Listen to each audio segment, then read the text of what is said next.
ഈ സക്സസ്സിലേക്കുള്ളൊരു യാത്ര എന്ന് പറയുമ്പോൾ എല്ലാവരും ഈ പറഞ്ഞ പോലെ ഡെഫിനിഷൻസ് ഡിഫറെൻ്റ് ആയതുകൊണ്ട് what kind of a journey സക്സസ്സിലേക്കുള്ള യാത്ര ഏത് ടൈപ്പാണ് നിങ്ങൾ ഉദ്ദേശിക്കുന്ന ഒരു സക്സസ്സിലേക്കുള്ള അത് വളരെ ഇൻട്രസ്റ്റിംഗ് ആയ ഒരു ക്വസ്റ്റ്യൻ ആണ്. അപ്പോൾ അതിൻ്റെ ആസ്പെക്റ്റ് എന്ന് പറയുന്നത് 76-77 എന്തുവാണ് മലയാളിയുടെ average life expectancy which is almost equal to some of the European countries. ഇതിൽ അത്യാവശ്യം കുറച്ച് കാലം കൂടുതൽ ലോകത്ത് ജീവിച്ചിരിക്കുന്ന ആൾക്കാരാണ് നമ്മളെല്ലാവരും അല്ലേ. അപ്പോൾ ഇത്രയും കാലം നമ്മൾ ജീവിക്കുക എന്ന് പറയുന്നൊരു പ്രോസസ്സ് നമ്മൾ കിടക്കുന്നുണ്ടല്ലോ. ഇതിനിടയിൽ നമ്മൾ എന്തൊക്കെയോ കാര്യങ്ങൾ ചെയ്യുന്നുണ്ട്. സത്യത്തിൽ ഈ ജീവിതം നന്നാക്കാൻ വേണ്ടിയിട്ട് നമ്മൾ സ്വയം എന്തെങ്കിലും ഒരു പണിയെടുക്കുന്നു. ഒരു സക്സസ്ഫുൾ ബിസിനസ്സിൽ എത്താത്ത ഒരാൾക്ക്, ഒരു ബിസിനസ് പോലും ചെയ്യാത്ത ഒരാൾക്ക് ബിസിനസ് കോച്ച് അല്ലെങ്കിൽ മെൻറ്റർ ആവാൻ പറ്റുമോ? എനിക്ക് തോന്നുന്നു പറ്റും. ക്രിക്കറ്റ് ഒരു ദിവസം പോലും നന്നായി കളിച്ചിട്ടില്ലാത്ത ഹർഷ ഭോഗലെ എന്ത് ഭംഗിയായിട്ട് കമൻട്രി പറയുന്നുണ്ട് അല്ലേ.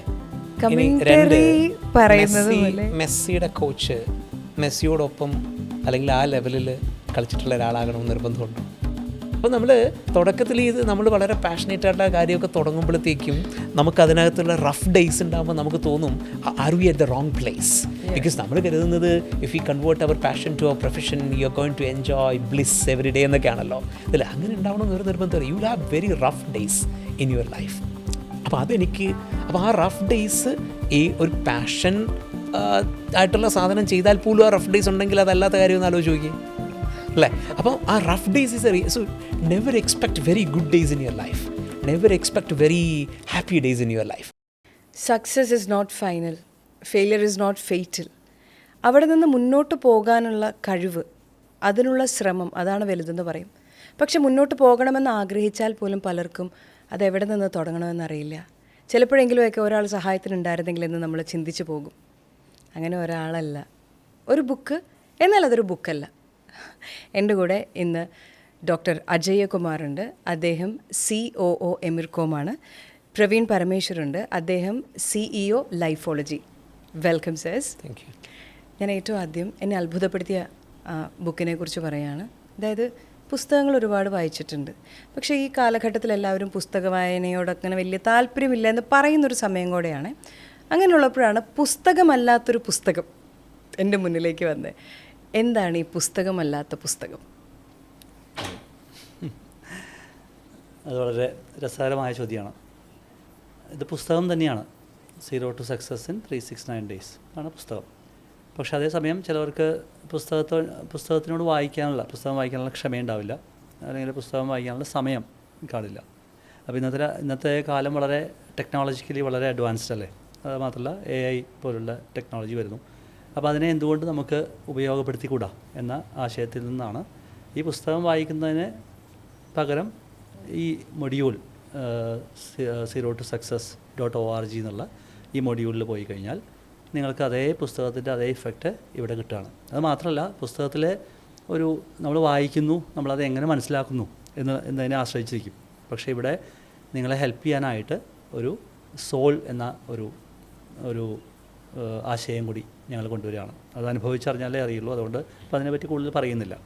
അപ്പോൾ രണ്ട് തരം ആളുകൾക്ക്, വായിക്കുന്നവർക്ക് വായിക്കാം, അതല്ല വായിക്കാതെ കുറച്ചുകൂടി ടെക്കി ആയിട്ടുള്ള ആളുകൾക്ക് അത് ആ ഒരു അനുഭവം കൂടി കൊടുക്കണം എന്നുള്ള ഒരു വിചാരത്തിൽ നിന്നാണ് ഇത് തുടങ്ങിയത്. എനിക്ക് തോന്നുന്നു ലോകത്തിൽ തന്നെ ആദ്യമായിട്ടായിരിക്കും ഒരു പുസ്തകത്തിനെ ഒരു ആപ്പുമായിട്ട് അല്ലെങ്കിൽ ഒരു മൊഡ്യൂളുമായിട്ട് ബന്ധപ്പെടുത്തുന്നത്.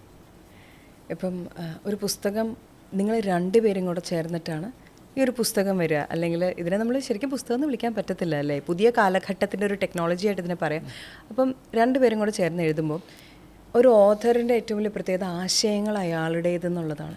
പക്ഷേ ഇവിടെ നിങ്ങൾ രണ്ടുപേരും കൂടെ ചേർന്നൊരു പുസ്തകത്തിലേക്ക് വരുമ്പോൾ അതിന് പിന്നിലുള്ളൊരു സ്റ്റോറി എന്താ? ബേസിക്കലി രണ്ട് കാര്യമാണ്. ഒന്ന്, ഞാൻ അജയ് പറഞ്ഞ് നിർത്തിയതിനെ ഒന്ന് കണ്ടിന്യൂ ചെയ്ത് കഴിഞ്ഞാൽ പലപ്പോഴും നമുക്ക് പുസ്തകങ്ങൾ വായിച്ചു കഴിയുമ്പോൾ നമുക്ക് കുറേ അറിവ് കിട്ടും. അതിനോടൊപ്പം ഇത് ചെയ്യണം, ഇന്നത് ചെയ്യണം എന്നൊക്കെയുള്ള കുറേ ഇൻസ്ട്രക്ഷൻസ് കിട്ടും. പക്ഷേ ഇത് ലൈഫിൽ ഇംപ്ലിമെൻറ്റ് ചെയ്യാൻ വേണ്ടിയിട്ട് നമുക്ക് സത്യത്തിലൊരു സപ്പോർട്ട് സിസ്റ്റം ഇല്ല. ആ സപ്പോർട്ട് സിസ്റ്റമാണ് ഭയങ്കര ആവശ്യമായിട്ടുള്ളത്. അപ്പോൾ ഞാനിപ്പോൾ ഒരു സെൽഫ് ഹെൽപ്പ് ബുക്ക് വായിച്ചു കഴിഞ്ഞാൽ അതിനകത്തുനിന്ന് ഞാൻ ചെയ്യേണ്ടതായിട്ടുള്ള 10 കാര്യങ്ങൾ എന്നെനിക്കറിയാൻ പറ്റുമായിരിക്കും. ഇത് കാര്യങ്ങൾ എനിക്ക് വേണമെങ്കിൽ ഒരു ഫോട്ടോസ്റ്റാറ്റ് എടുത്ത് കയ്യിൽ വെക്കാം, അല്ലെങ്കിൽ ഒരു പ്രിൻ്റ് എടുത്ത് എൻ്റെ വീട്ടിലൊട്ടിക്കാം. അപ്പോൾ ഇതിനപ്പുറത്തേക്ക് എനിക്ക് ഒരു സപ്പോർട്ട് മെക്കാനിസം ഇല്ലല്ലോ. അപ്പോൾ നമ്മൾ ഈ ബുക്ക് ചെയ്ത സമയത്ത് ആലോചിച്ചത് ഇതൊരു ബുക്ക് എന്നതിനപ്പുറത്തേക്ക് ഒരു ലൈഫിൻ്റെ മാനുവലായിട്ടോ ഒരു ലൈഫിൽ ഒരാൾക്ക് കിട്ടുന്ന സപ്പോർട്ട് സിസ്റ്റമായിട്ടോ ഇത് വർക്ക് ചെയ്യണം. അപ്പോൾ അങ്ങനെ വർക്ക് ചെയ്യണമെങ്കിൽ നമുക്ക് എങ്ങനെ ടെക്നോളജി അതിന് വേണ്ടിയിട്ട് ഉപയോഗിക്കാം. അപ്പോൾ നമ്മൾ എന്താ ചെയ്തിരിക്കുന്നത്, ബുക്കെന്ന ആശയത്തിലൂടെ കടന്നു പോകുന്നതിനോടൊപ്പം തന്നെ ആ ബുക്കിന് എന്താണോ ഒരാളോട് പറയാനുള്ളത് അത് അയാളുടെ ലൈഫിൽ പ്രാവർത്തികമാക്കാൻ വേണ്ടിയിട്ടുള്ള ഒരു ലേണിംഗ് സിസ്റ്റം കൂടെ അതിനോടൊപ്പം ഇൻറ്റഗ്രേറ്റ് ചെയ്തിരിക്കുന്നു. അപ്പോൾ സത്യത്തിൽ ഇപ്പോൾ ലേണിംഗ് സിസ്റ്റം എന്ത് ചെയ്തു, ബുക്കിനേക്കാൾ വലുതായി, അല്ലെങ്കിൽ ലേണിംഗ് സിസ്റ്റം ബുക്കിനേക്കാൾ പ്രിയങ്കരമായി വലുതായി, ആൾക്കാർക്ക് കൂടുതൽ താല്പര്യമുള്ള സംവിധാനമായിട്ട് മാറി ഇതിൽ. അപ്പോൾ അതാണ് അതിൻ്റെ ഒരു ബേസിക് ആയിട്ടുള്ളൊരു കാര്യം. ഒന്ന്, പെട്ടെന്ന് കാര്യങ്ങൾ ചെയ്യാൻ ഒരാളെ സഹായിക്കുക. അജയ് സൂചിപ്പിച്ചതുപോലെ ഒരു പുതിയ ജനറേഷന് എൻ്റെയോട് കൂടുതൽ അലൈൻഡായി നിൽക്കുന്ന ഒരു സിസ്റ്റം കൊണ്ടുവരിക. അതിനോടൊപ്പം തന്നെ ബുക്ക് നമുക്ക് തരുന്ന ഇൻസ്ട്രക്ഷൻസിനെ ഇംപ്ലിമെൻറ്റ് ചെയ്യാൻ വേണ്ടിയിട്ടുള്ള ഒരു സപ്പോർട്ടും കൂടെ നമ്മുടെ ചുറ്റും ഉണ്ടാക്കി കൊടുക്കുക. അപ്പോൾ ഇവൻ നമ്മുടെ ഒരു കോച്ചായിട്ട് നമ്മളോടൊപ്പം ഉണ്ടാവും. ഇതിനകത്ത് ഒരു പോക്കറ്റ് കോച്ച് എന്നൊക്കെ പറയുന്നത് പോലെ ഈ ഒരു ആപ്ലിക്കേഷൻ നമ്മളോടൊപ്പം ഉണ്ടാവും എന്നതാണ് ബേസിക്കലി അതിൻ്റെ ഒരു ആശയം. അപ്പോൾ ഞാൻ ഭയങ്കര ക്യൂരിയസ് ആണ് സാർ. അപ്പോൾ ഈ പറഞ്ഞല്ലോ, ഒരു നമ്മുടെ കൂടെ ഒരാളെന്ന് പറയുമ്പോൾ എൻ്റെ മനസ്സിലേക്ക് ഒരു AI, ഒരു റോബോട്ട് പോലെ ഒരാളിലേക്ക് നമ്മളോട് ഇന്ന സമയത്ത് അത് ചെയ്യാൻ പറയുക, അങ്ങനെ ഒരു പേഴ്സണൽ ഒരാൾ കൂടെ ഉണ്ടെന്നാണോ പറയുന്നത്? Kind of. അതായത് ഇപ്പം സോള് പറഞ്ഞില്ലേ ഇതിൽ, അതായത് ഇതിനൊരു റോബോട്ട് എന്ന് വിളിക്കുമ്പോഴത്തേക്ക് വന്നിട്ടൊരു മെക്കാനിക്കൽ നേച്ചർ ഉണ്ടാവും. അതിനൊരു സ്ട്രക്ചേർഡ് മെക്കാനിക്കൽ, ഇച്ചിരി നമ്മളോട് ഡിസ്റ്റൻ്റായി നിൽക്കുന്ന ഒരു ഫീലൊക്കെ ഉണ്ടാവും. പക്ഷെ അങ്ങനെയല്ല, നമ്മുടെ ഉള്ളിൽ നിൽക്കുന്ന ഒരാളാണ്, നമ്മളോടൊപ്പം നിൽക്കുന്ന ഒരാൾ, നമ്മളോടൊപ്പം കൂടെ നടക്കാൻ കഴിയുന്ന ഒരാൾ, നമ്മളോടൊപ്പം നടക്കാൻ കഴിയുന്ന ഒരാൾ, നടന്ന് നമുക്ക് വഴി കാണിച്ചു തരാൻ കഴിയുന്ന ഒരാൾ. അതാണ് ബേസിക്കലി നമ്മുടെ ആ ആപ്ലിക്കേഷൻ. അപ്പോൾ എനിക്കൊരു മൊബൈൽ ഉണ്ടെങ്കിൽ അതിനുള്ളിൽ എനിക്ക് ആക്സസ് ചെയ്യാൻ കഴിയണം. അപ്പോൾ എന്താ ചെയ്യാൻ പറ്റുക, ഞാൻ ഒരു ദിവസത്തിൽ എന്ത് ചെയ്യണം, അടുത്ത ദിവസത്തിൽ എന്ത് ചെയ്യണം, അതിൻ്റെ അടുത്ത ദിവസത്തിൽ എന്ത് ചെയ്യണം എന്നുള്ളൊരു ഇൻസ്ട്രക്ഷൻ നമുക്ക് തരികയാണ്. അതിനോടൊപ്പം അത് ഇംപ്ലിമെൻറ്റ് ചെയ്യാൻ വേണ്ടിയിട്ടുള്ള വീഡിയോ ലെസൺസ് ഉണ്ട്, ഇൻട്രാക്ഷൻ ഉണ്ട്. അപ്പോൾ ചുരുക്കി പറഞ്ഞാൽ എൻ്റെ ലൈഫിൽ അടുത്തൊരു 45 വീക്സ് ഞാൻ സ്റ്റെപ്പ് ബൈ സ്റ്റെപ്പായി കൂടെ നടന്ന് ഒരു റിവിറ്റലൈസ് ചെയ്തിട്ട് ഒരു ന്യൂ പേഴ്സൺ ആക്കി എന്നെ മാറ്റാൻ കഴിയുക എന്നുള്ളതാണ് ബേസിക്കലി അതിൻ്റെ ഏറ്റവും കൃത്യമായിട്ടുള്ളൊരാശയം. ഈ ആശയത്തിൽ സത്യത്തിൽ അജയുടെയോ അല്ലെങ്കിൽ എൻ്റെയോ ചിന്തകൾ തമ്മിൽ സത്യത്തിൽ വലിയ വ്യത്യാസമൊന്നും ഉണ്ടായിട്ടില്ല. അതായത് സാധാരണഗതിയിൽ പറയുന്നത് വളരെ വ്യത്യസ്തമായിട്ടുള്ള ആശയങ്ങൾ പരസ്പരം ഏറ്റുമുട്ടുന്നു, സംസാരിക്കുന്നു, ഡിബേറ്റ് ചെയ്യുന്നു, അതിൽ നിന്നും പുതിയ ആശയം ഉരുത്തിരിഞ്ഞ് വരുന്നു എന്നൊക്കെ നമ്മൾ പറയാറുണ്ടല്ലോ. അങ്ങനൊരു ബുദ്ധിമുട്ടുള്ള പരിപാടിയിലൂടെ കടന്നു പോകേണ്ടി വന്നിട്ടില്ല. കാരണം ഈ പറയുന്ന ഈ 0 to Success in 369 പറയുന്നതും അതിനെ ചുറ്റിപ്പറ്റിയുള്ള ലേണിംഗ് കോൺസെപ്റ്റിൽ പറയുന്നതുമായിട്ടുള്ള കാര്യങ്ങളിൽ നമുക്ക് വലിയ വിരുദ്ധ അഭിപ്രായങ്ങൾ ഉണ്ടായിരുന്നില്ല. പക്ഷേ എൻ്റെ അജയുടെയും എക്സ്പീരിയൻസ് രണ്ടാണ്. അജയ് ഒരു വളരെ ജയൻ്റായിട്ടുള്ള ഒരു കമ്പനിയുടെ തലപ്പത്തിരിക്കുന്ന ഒരാളാണ്. ഞാൻ ഒരു കമ്പനി സ്വന്തമായി സ്ക്രാച്ചിൽ നിന്ന് തുടങ്ങി ബിൽഡ് ചെയ്യുന്ന ഒരാളാണ്. അപ്പോൾ ഇതിൻ്റെ രണ്ടിൻ്റെയും എക്സ്പീരിയൻസ് സത്യത്തിൽ ഒരുമിച്ച് കൊണ്ടുവന്നിട്ട് ഇതിനെ ഒന്ന് സിനർജൈസ് ചെയ്തിട്ട് മുന്നോട്ടെടുക്കാൻ സാധിച്ചിട്ടുണ്ട് എന്നുള്ളതാണ്. അപ്പോൾ നേരത്തെ ഒന്ന് ചോദിച്ച ചോദ്യം കൃത്യമായിട്ട് പറഞ്ഞു കഴിഞ്ഞാൽ എന്താണ് ഇതിനുള്ള സിനർജി എന്നാണല്ലോ. അപ്പോൾ ആ സിനർജിയിൽ നമ്മുടെ രണ്ട് എക്സ്പീരിയൻസിനെയും കൂടെ കൂട്ടി വായിച്ചപ്പോഴത്തേക്കും ഉണ്ടായത് സത്യത്തിൽ ഒരേപോലത്തെ ഒരു അനുഭവം തന്നെ ആയിരുന്നു എന്നുള്ളതാണ് അതിൻ്റെ ഒരു ബേസിക്. അപ്പോൾ അതുകൊണ്ട് അതിനകത്ത് വലിയ ആശയവൈരുദ്ധ്യത്തിൻ്റെ പ്രശ്നം ഉണ്ടായിട്ടില്ല. അതുമാത്രമല്ല, 2 ജനറേഷനെയാണ് ഞങ്ങൾ റെപ്രസെൻറ്റ് ചെയ്യുന്നത്. ഇപ്പോൾ ഞാൻ 50 കഴിഞ്ഞ ഒരു ജനറേഷനെയാണ് ഞാൻ റെപ്രസെൻറ്റ് ചെയ്യുന്നത്. അപ്പോൾ ഒരു 30-40 ഇയേഴ്സ് ഓഫ് എക്സ്പീരിയൻസ് ആണ് ഞാൻ ക്യാരി ചെയ്തത്. പ്രവീൺ കുറച്ചുകൂടി ഫ്രഷ് ഇൻ തോട്ട്സ് ആണ്. ഒരു യങ്ങർ ജനറേഷനെയാണ് പ്രവീൺ റെപ്രസെൻറ്റ് ചെയ്യുന്നത്. അപ്പോൾ അത് രണ്ടും തമ്മിലുള്ള നമ്മുടെ ഒരു ആശയങ്ങൾ ഒരുമിച്ച് ചേരുമ്പോൾ ഉണ്ടാകുന്ന ഒരു പ്രോഡക്റ്റായിട്ടും ഇത് ഞങ്ങളുടെ കൂടി സക്സസ്സിൻ്റെ ഉൽപ്പന്നമാണത്. അതായത് ഈ പ്രോഡക്റ്റ് ഞങ്ങളുടെ സക്സസ് എന്താണോ അതാണ് ഈ പ്രോഡക്റ്റ്. പലപ്പോഴും ചോദിക്കാറില്ലേ, നിങ്ങൾ എന്തുകൊണ്ട് ഇത്ര 4 വർഷം കൊണ്ടോ അല്ലെങ്കിൽ 3 വർഷം കൊണ്ടോ 5 വർഷം കൊണ്ടോ എങ്ങനെ ഇത്ര സക്സസ്ഫുള്ളായി, എങ്ങനെ ഇത്ര അധികം കാര്യങ്ങൾ ചെയ്യാൻ പറ്റുന്നു എന്ന് പലപ്പോഴും സക്സസ്ഫുള്ളായ ആളുകളോട് മറ്റുള്ള ആളുകൾ ചോദിക്കുന്നതാണ്. അതിന് ഉള്ള ഒരു ഉത്തരമാണ് ഈ ഒരു പുസ്തകവും ഈ ഒരു ടൂളും എന്ന് പറയാം. ഈ സക്സസ് എന്ന് പറയുന്നത്, ഫസ്റ്റ് ഓഫ് ഓൾ നമ്മൾ ഈ സക്സസ് ഡിഫൈൻ ചെയ്യണം. ഓരോ ആളുകൾക്കും ഓരോന്നാണ് സക്സസ്. ചിലർക്ക് ഇപ്പോൾ ഒരു പ്ലെയിൻ മേടിക്കണം ആഗ്രഹമുള്ള ആൾക്ക് അത് കിട്ടിയാൽ മാത്രമേ അയാൾ കണ്ടൻറ്റ് ആവുള്ളൂ, അല്ലെങ്കിൽ സക്സസ്ഫുൾ ആവുള്ളൂ. വേറെ ചിലർക്ക് 3 നേരത്തെ ഭക്ഷണം കിട്ടിയാലും അവർ സക്സസ്ഫുള്ളാണ്. സോ ഈ സക്സസ്സിലേക്കുള്ളൊരു യാത്ര എന്ന് പറയുമ്പോൾ എല്ലാവരും ഈ പറഞ്ഞ പോലെ ഡെഫിനിഷൻസ് ഡിഫറെൻ്റ് ആയതുകൊണ്ട് what kind of a journey സക്സസ്സിലേക്കുള്ള യാത്ര ഏത് ടൈപ്പാണ് നിങ്ങൾ ഉദ്ദേശിക്കുന്ന ഒരു സക്സസ്സിലേക്ക്? വളരെ ഇൻട്രസ്റ്റിംഗ് ആയ ഒരു ക്വസ്റ്റ്യൻ ആണ്. അപ്പോൾ അതിൻ്റെ ആസ്പെക്റ്റ് എന്ന് പറയുന്നത് how to be a millionaire എന്നതല്ല നമ്മുടെ ബുക്കിൻ്റെ theme. How to be professionally successful and earn a 7-digit salary എന്നുള്ളതല്ല ഇതിൻ്റെത്. How to get a BMW 7 series എന്നുള്ളതല്ല നമ്മുടെ പുസ്തകത്തിൻ്റെ തീം. അങ്ങനെയൊന്നുമല്ല എൻ്റെ ടൈറ്റിൽ. സക്സസ് എന്നുള്ളൊരു ബ്രോഡർ ടൈറ്റിലാണ്. അപ്പോൾ ആ ടൈറ്റിൽ സക്സസ് എന്ന ബ്രോഡർ ടൈറ്റിലായി വരുന്നതിൻ്റെ റീസൺ എന്ന് പറയുന്നത് അയാൾക്ക് ഈ പ്രോസസ്സിലൂടെ കടന്നു പോകുമ്പോൾ അയാളുടെ സക്സസ് കണ്ടെത്താമെന്നുള്ളതാണ്. അതായത് ഞാനെന്ന വ്യക്തി ഈ പുസ്തകത്തിലൂടെ കടന്നു പോകുമ്പോഴത്തേക്കും എത്തിച്ചേരുന്ന സക്സസ്സിൻ്റെ ആ എൻഡ് പോയിന്റിൽ ആയിക്കൊള്ളണമെന്നില്ല ഇത് വായിക്കുന്ന രണ്ടാമത്തെ ആൾ കടന്നു പോകുന്നത്, മൂന്നാമത്തെ ആൾ കടന്നു പോകുന്നത്. അതായത് ഒരു പോയിന്റ് വരച്ചു വെക്കുകയും ആ പോയിന്റിലേക്ക് പല സ്ഥലത്തു നിന്ന് പലരും ഇത് വായിക്കുന്നവരെല്ലാം ആ പോയിന്റിലേക്ക് എത്തിച്ചേരുകയും ചെയ്യുന്ന സക്സസ് അല്ല. 7 ലക്ഷം പേര് ഈ പുസ്തകത്തിലൂടെ കടന്നുപോയാൽ 7 ലക്ഷം പേരും എത്തുന്നത് 7 ലക്ഷം ഡെസ്റ്റിനേഷനിലായിരിക്കും. അത് അവരുടെ ഡെസ്റ്റിനേഷനാണ്. കുറച്ചുകൂടി സിമ്പിളായിട്ട് പറഞ്ഞാൽ എനിക്ക് തോന്നുന്നു, ഞാനതിനെ കുറച്ചൊരു സിമ്പിളർ ടേംസിൽ ബുക്കിൽ നിന്ന് തന്നെ എടുത്തിട്ട് പറയുകയാണെങ്കിൽ, ആദ്യം നമ്മൾ വരുത്താൻ ശ്രമിക്കുന്നത് ക്ലാരിറ്റിയാണ്.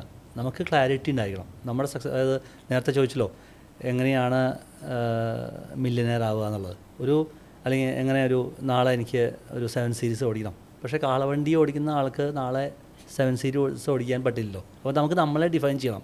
ആദ്യം സ്കൂട്ടർ ഓടിക്കുന്ന ഒരാളാണെങ്കിൽ അയാളുടെ സ്വപ്നം ചിലപ്പോൾ ഒരു മാരുതി കാറായിരിക്കും. അപ്പോൾ ഓരോരുത്തർക്കും ഓരോ ഗോൾസ് ഉണ്ടാവും, ഓരോ ഡെഫിനിഷൻസ് ഉണ്ടാവും. അത് മാത്രമല്ല, സക്സസ് എന്നുള്ളത് പൈസ മാത്രമല്ല, നമുക്ക് എല്ലാവർക്കും അറിയാമെന്ന് നമ്മുടെ ലൈഫിലെ പല സ്റ്റേക്സും ഉണ്ട്, പല സ്റ്റേക്ക് ഹോൾഡേഴ്സ്, ഇതെല്ലാം ചേർന്നതാണ് സക്സസ്. അതെല്ലാം ചേരുമ്പോൾ മാത്രമേ നമുക്ക് സക്സസ് ആയി എന്ന് പറയാൻ പറ്റുള്ളൂ. പിന്നെ സക്സസ് പലപ്പോഴും പെർസെപ്ഷൻ ഉണ്ടാവും. ഇയാൾ സക്സസ്ഫുൾ ആണെന്ന് സമൂഹം തോന്നുമ്പോൾ നമുക്ക് കിട്ടുന്ന ഒരു പെർസെപ്ഷൻ വേഴ്സസ് റിയാലിറ്റി. അപ്പോൾ ആദ്യം നമ്മൾ കൊണ്ടുവരാൻ ശ്രമിക്കുന്നത് അവനവന് വേണ്ട ക്ലാരിറ്റിയാണ്. നേരത്തെ പ്രവീണിനോട് ചോദിച്ചതിനുള്ളൊരു ഉത്തരം ക്ലാരിറ്റി നമുക്ക് ഉണ്ടാക്കുക എന്നുള്ളതാണ്. ആ ക്ലാരിറ്റി ഡിഫൈൻ ചെയ്ത് കഴിഞ്ഞാൽ പിന്നെ അടുത്ത കാര്യങ്ങൾ രണ്ടാമത്തെയും മൂന്നാമത്തെയും, അതാണ് 3 കാര്യങ്ങളിൽ ക്ലാരിറ്റി കൊണ്ടുവരിക. എന്താണ്? Who am I, what I do, where I do. അതാണ് ക്ലാരിറ്റി. വളരെ സിമ്പിളായിട്ട് പറഞ്ഞാൽ ചോദ്യം വളരെ സിമ്പിളാണ്, പറയാൻ എളുപ്പമാണെന്ന് നമുക്ക് തോന്നും. പക്ഷെ അതിന് വേണ്ട ഒരു പ്രോസസ്സിൽ കൂടെ പോയി കഴിഞ്ഞാൽ നമുക്ക് മനസ്സിലാവും അത് തീരെ എളുപ്പമല്ലാന്ന്. ഇനി ഞാൻ പ്രവീണിൻ്റെ ഈ ഹുവാമയും വാട്ടും വേറും പറയുമ്പോൾ ഇത് പലർക്കും പലതായിരിക്കുമല്ലോ. ഇത് പലതല്ലേ. അപ്പോൾ അവിടെ അവർ ക്ലാരിറ്റി അങ്ങ് ഡിഫൈൻ ചെയ്ത് കഴിഞ്ഞാൽ പിന്നെ അവർക്ക് ഈ ട്രാക്കിലൂടെ മുന്നോട്ട് പോവാം. അവരെത്തുന്ന ഡെസ്റ്റിനേഷൻ ഒന്നായിക്കൊള്ളണമെന്ന് നിർബന്ധമില്ല. പക്ഷേ ഒരു കാര്യം ഉറപ്പാണ്, അവരെല്ലാവരും വളരെ കണ്ടൻറ്റഡായ ഒരു സക്സസ് ലെവലിലെത്തും. എൻ്റെ വാക്ക് കണ്ടൻ്റ് ആയിരുന്നു, കണ്ടൻറ്റ്മെൻറ്റ്. ഞാൻ അതിലേക്കായിരുന്നു വരാനായിട്ട് ശ്രമിക്കുന്നത്. അതായത് ഇപ്പോൾ പൃഥ്വിരാജ് ഒരു ഇൻ്റർവ്യൂവിൽ ബിജു മേനോൻ്റെ കൂടെ ഇരുന്നപ്പോൾ അദ്ദേഹം പറഞ്ഞു, ഒരൊറ്റ കാര്യത്തിൽ എനിക്ക് ഇയാളോട് അസൂയുള്ളൂ, it's very content with what he has. അപ്പം അങ്ങനെ കണ്ടൻ്റായിട്ടുള്ള വളരെ കുറച്ച് ആളുകളെ ഞാൻ എൻ്റെ ജീവിതത്തിൽ ഞാൻ ഇടപെട്ടിട്ടുള്ളതിൽ കണ്ടിട്ടുള്ളൂ. കാരണം ഐ എം ഹാപ്പി, എനിക്കിത് മതി, സംതൃപ്തി എന്ന് പറയുന്നത്.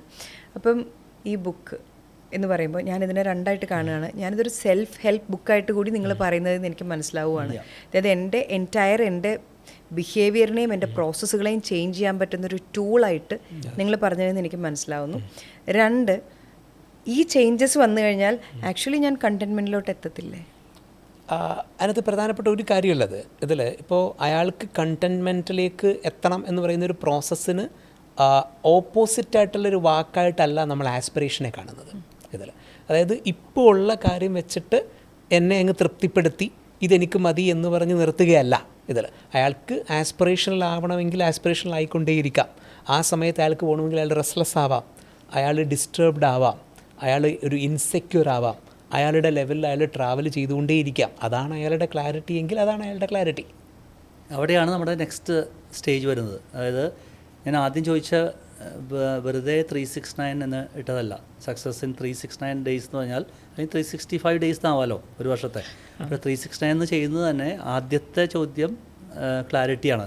ക്ലാരിറ്റിക്ക് കിട്ടാൻ വേണ്ടി 3 ചോദ്യങ്ങളാണ് ചോദിക്കുന്നത്. Who am I, what I do, where I do. അതേസമയം അടുത്ത ചോദ്യത്തിലേക്ക് പോവുകയാണെങ്കിൽ who am I to me, who am I to others എന്നുള്ളതുണ്ട്. നമുക്ക് 2, അതായത് ഇൻഡിവിജ്വാലിറ്റി വേഴ്സസ് പേഴ്സണാലിറ്റി ഉണ്ട്. എന്നെ ഞാൻ കാണുന്ന പോലെ ആവണമെന്നില്ല ഈ സമൂഹം കാണുന്നത്, എൻ്റെ അടുത്ത സുഹൃത്തുക്കൾ കാണുന്നത്. പല രീതിയിൽ കാണാം. പലപ്പോഴും നമ്മൾ ഇൻഡിവിജ്വാലിറ്റി പേഴ്സണാലിറ്റി ഒരേപോലെ ആക്കാൻ ശ്രമിക്കും, പക്ഷെ ഒരിക്കലും അങ്ങനെ ആക്കാൻ എല്ലാവർക്കും പറ്റാറില്ല. അപ്പോൾ who am I to me, who am I to others, what am I doing, what I should be doing, where am I doing, where I should be doing. അതാണ് നേരത്തെ പ്രവീൺ പറഞ്ഞ ആസ്പിറേഷനിലേക്ക് പോകുന്നത്. What am I doing today and what I should be doing എന്ന ചോദ്യം നമ്മളോട് ചോദിക്കുന്നു. നമ്മളവിടെ നമ്മുടെ മൈൽ സ്റ്റോൺസും നമുക്ക് വേണ്ട നമ്മുടെ ആസ്പിറേഷൻ ആംബിഷൻ അനുസരിച്ച് നമ്മളവിടെ എഴുതി വയ്ക്കുന്നു. അത് എഴുതി വയ്ക്കുക മാത്രമല്ല നമ്മൾ സ്വയം അപ്പോൾ കമ്മിറ്റ് ആയില്ലേ? ചെയ്യില്ലേ. It's deep. അപ്പോൾ 6 ആയില്ലേ? യാ ഇനി അടുത്ത സ്റ്റെപ്പാണ് 9. 9.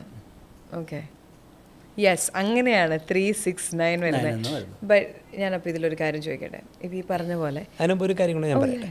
ഈ എഴുതിയിരിക്കുന്ന ഒരു കാര്യം പോലും നമ്മുടെ ലൈഫിൽ ഇംപ്ലിമെൻ്റ് ചെയ്യാത്തതായിട്ടില്ല.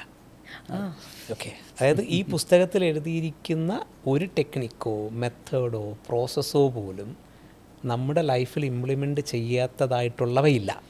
അപ്പോൾ അതുകൊണ്ടെല്ലാം നമ്മളതിൻ്റെ ലിവിങ് പ്രൂഫാണ്. അതായത് എവിടെയോ ആരോ പറഞ്ഞത് വെച്ച് അല്ലെങ്കിൽ എന്തോ ഇതിന്ന് വായി തോന്നിയത് എഴുതുകയല്ല, അതല്ല, അതിലൂടെ കടന്നു പോയിട്ട് നിങ്ങളത് കറക്റ്റ് എഴുതിയിരിക്കുകയാണെന്നുള്ളത്. അപ്പോൾ ഇതിൽ ആദ്യത്തെ പോയിന്റ് തന്നെ ഞാൻ ചോദിക്കട്ടെ. സോ ദിസ് ഈസ് അബൌട്ട്, എനിക്ക് മനസ്സിലായിടത്തോളം you have to unlearn and relearn അല്ലേ? കാരണം ഇന്നലെ വരെ ഇപ്പം ഞാനൊരു പീപ്പിൾ പ്ലീസർ ആയിരുന്നെങ്കിൽ ഒരുപക്ഷെ അതായിരിക്കാം എൻ്റെ നെഗറ്റീവ് പോയിൻറ്റ്. അതിൽ നിന്നായിരിക്കാം ഒരുപക്ഷെ എനിക്ക് വളരാൻ സാധിക്കാത്തത്. ഇന്നലെ വരെയുള്ള എൻ്റെ അലസതയായിരിക്കാം, അല്ലെങ്കിൽ ഞാൻ ചില കാര്യങ്ങൾ ചെയ്യുന്ന രീതിയായിരിക്കാം, അതിൻ്റെ പെർഫെക്ഷൻ ഇല്ലായ്മയായിരിക്കാം എൻ്റെ പ്രശ്നം.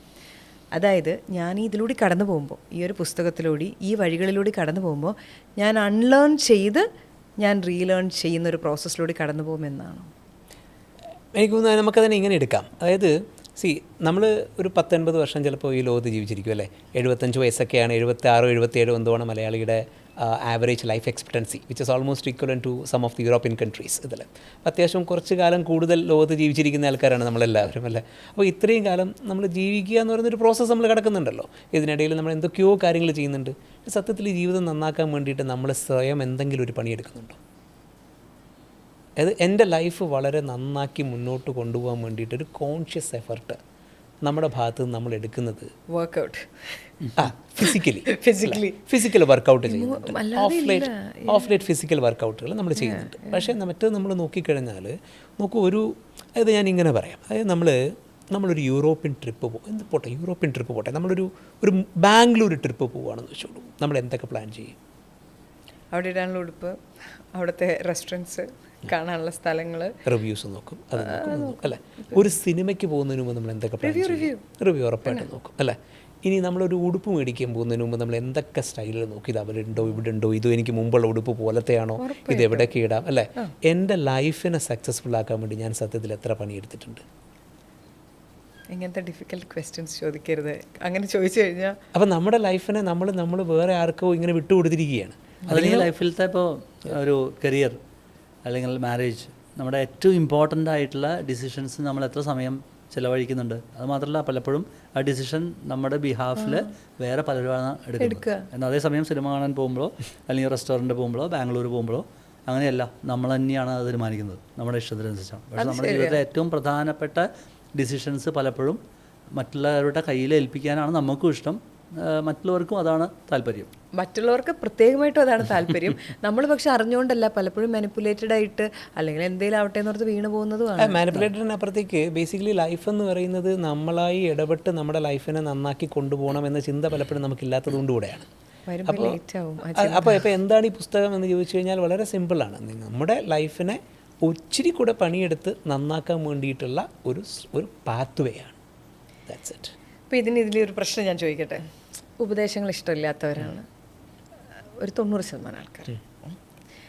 അതല്ലാത്ത 10% പേരാണ് പിടിച്ചു കയറിപ്പോയി നിങ്ങളെപ്പോലെ വലിയ നിലകളിലോട്ട് എത്തുന്നത്. അപ്പോൾ ഈ ഉപദേശം ഇഷ്ടമില്ലാത്ത ഒരാൾ ബേസിക്കലി നമുക്ക് ജനതയെ അങ്ങനെ കാണുകയെന്ന് വിചാരിക്കാം.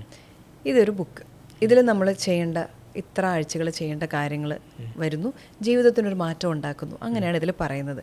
അപ്പോൾ അങ്ങനെയുള്ളവരെ എങ്ങനെ നമ്മൾ ഈ ബുക്കിലൂടെ ഇൻഫ്ലുവൻസ് ചെയ്ത് മാറ്റും? ഈ പറഞ്ഞ പോലെ ചെയ്യണമല്ലോ, ചെയ്യാനൊരു മോട്ടിവേഷൻ വേണമല്ലോ. അത് വന്നാലാണല്ലോ ഈ പറഞ്ഞ എല്ലാ സ്റ്റെപ്പിൽ കൂടെ കടന്നു പോകുള്ളൂ. അതെങ്ങനെ ചെയ്യും? അല്ല, ഒന്നാമത് ഇവിടെ ഉപദേശങ്ങളില്ല. അതായത് ആരെയും നമ്മൾ ഉപദേശിക്കുന്നില്ല. നിങ്ങൾ തന്നെയാണ് നിങ്ങളുടെ വഴികാട്ടി.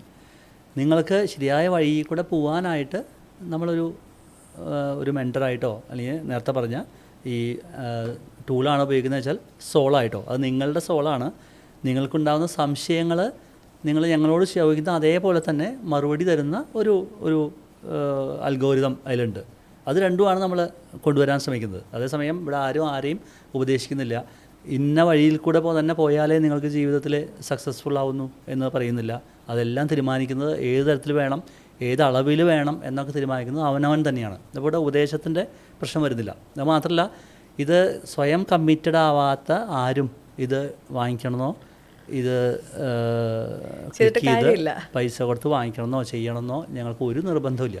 അങ്ങനെ പൈസയ്ക്ക് വേണ്ടിയല്ല ഈ പുസ്തകവും ഈ ആപ്പ് ഉണ്ടാക്കിയിരിക്കുന്നത്. ഇത് വന്നത് നേരത്തെ പറഞ്ഞ പോലെ തന്നെ പലപ്പോഴും ചോദിക്കാറുണ്ട് പലരും, എങ്ങനെ സമയം കിട്ടുന്നു, എങ്ങനെയാണ് ഇത്. അല്ലെങ്കിൽ ഞാനിപ്പോൾ ഞങ്ങൾ രണ്ടുപേരും കൂടി തന്നെ 2 പുസ്തകം എഴുതിയിട്ടുണ്ട്.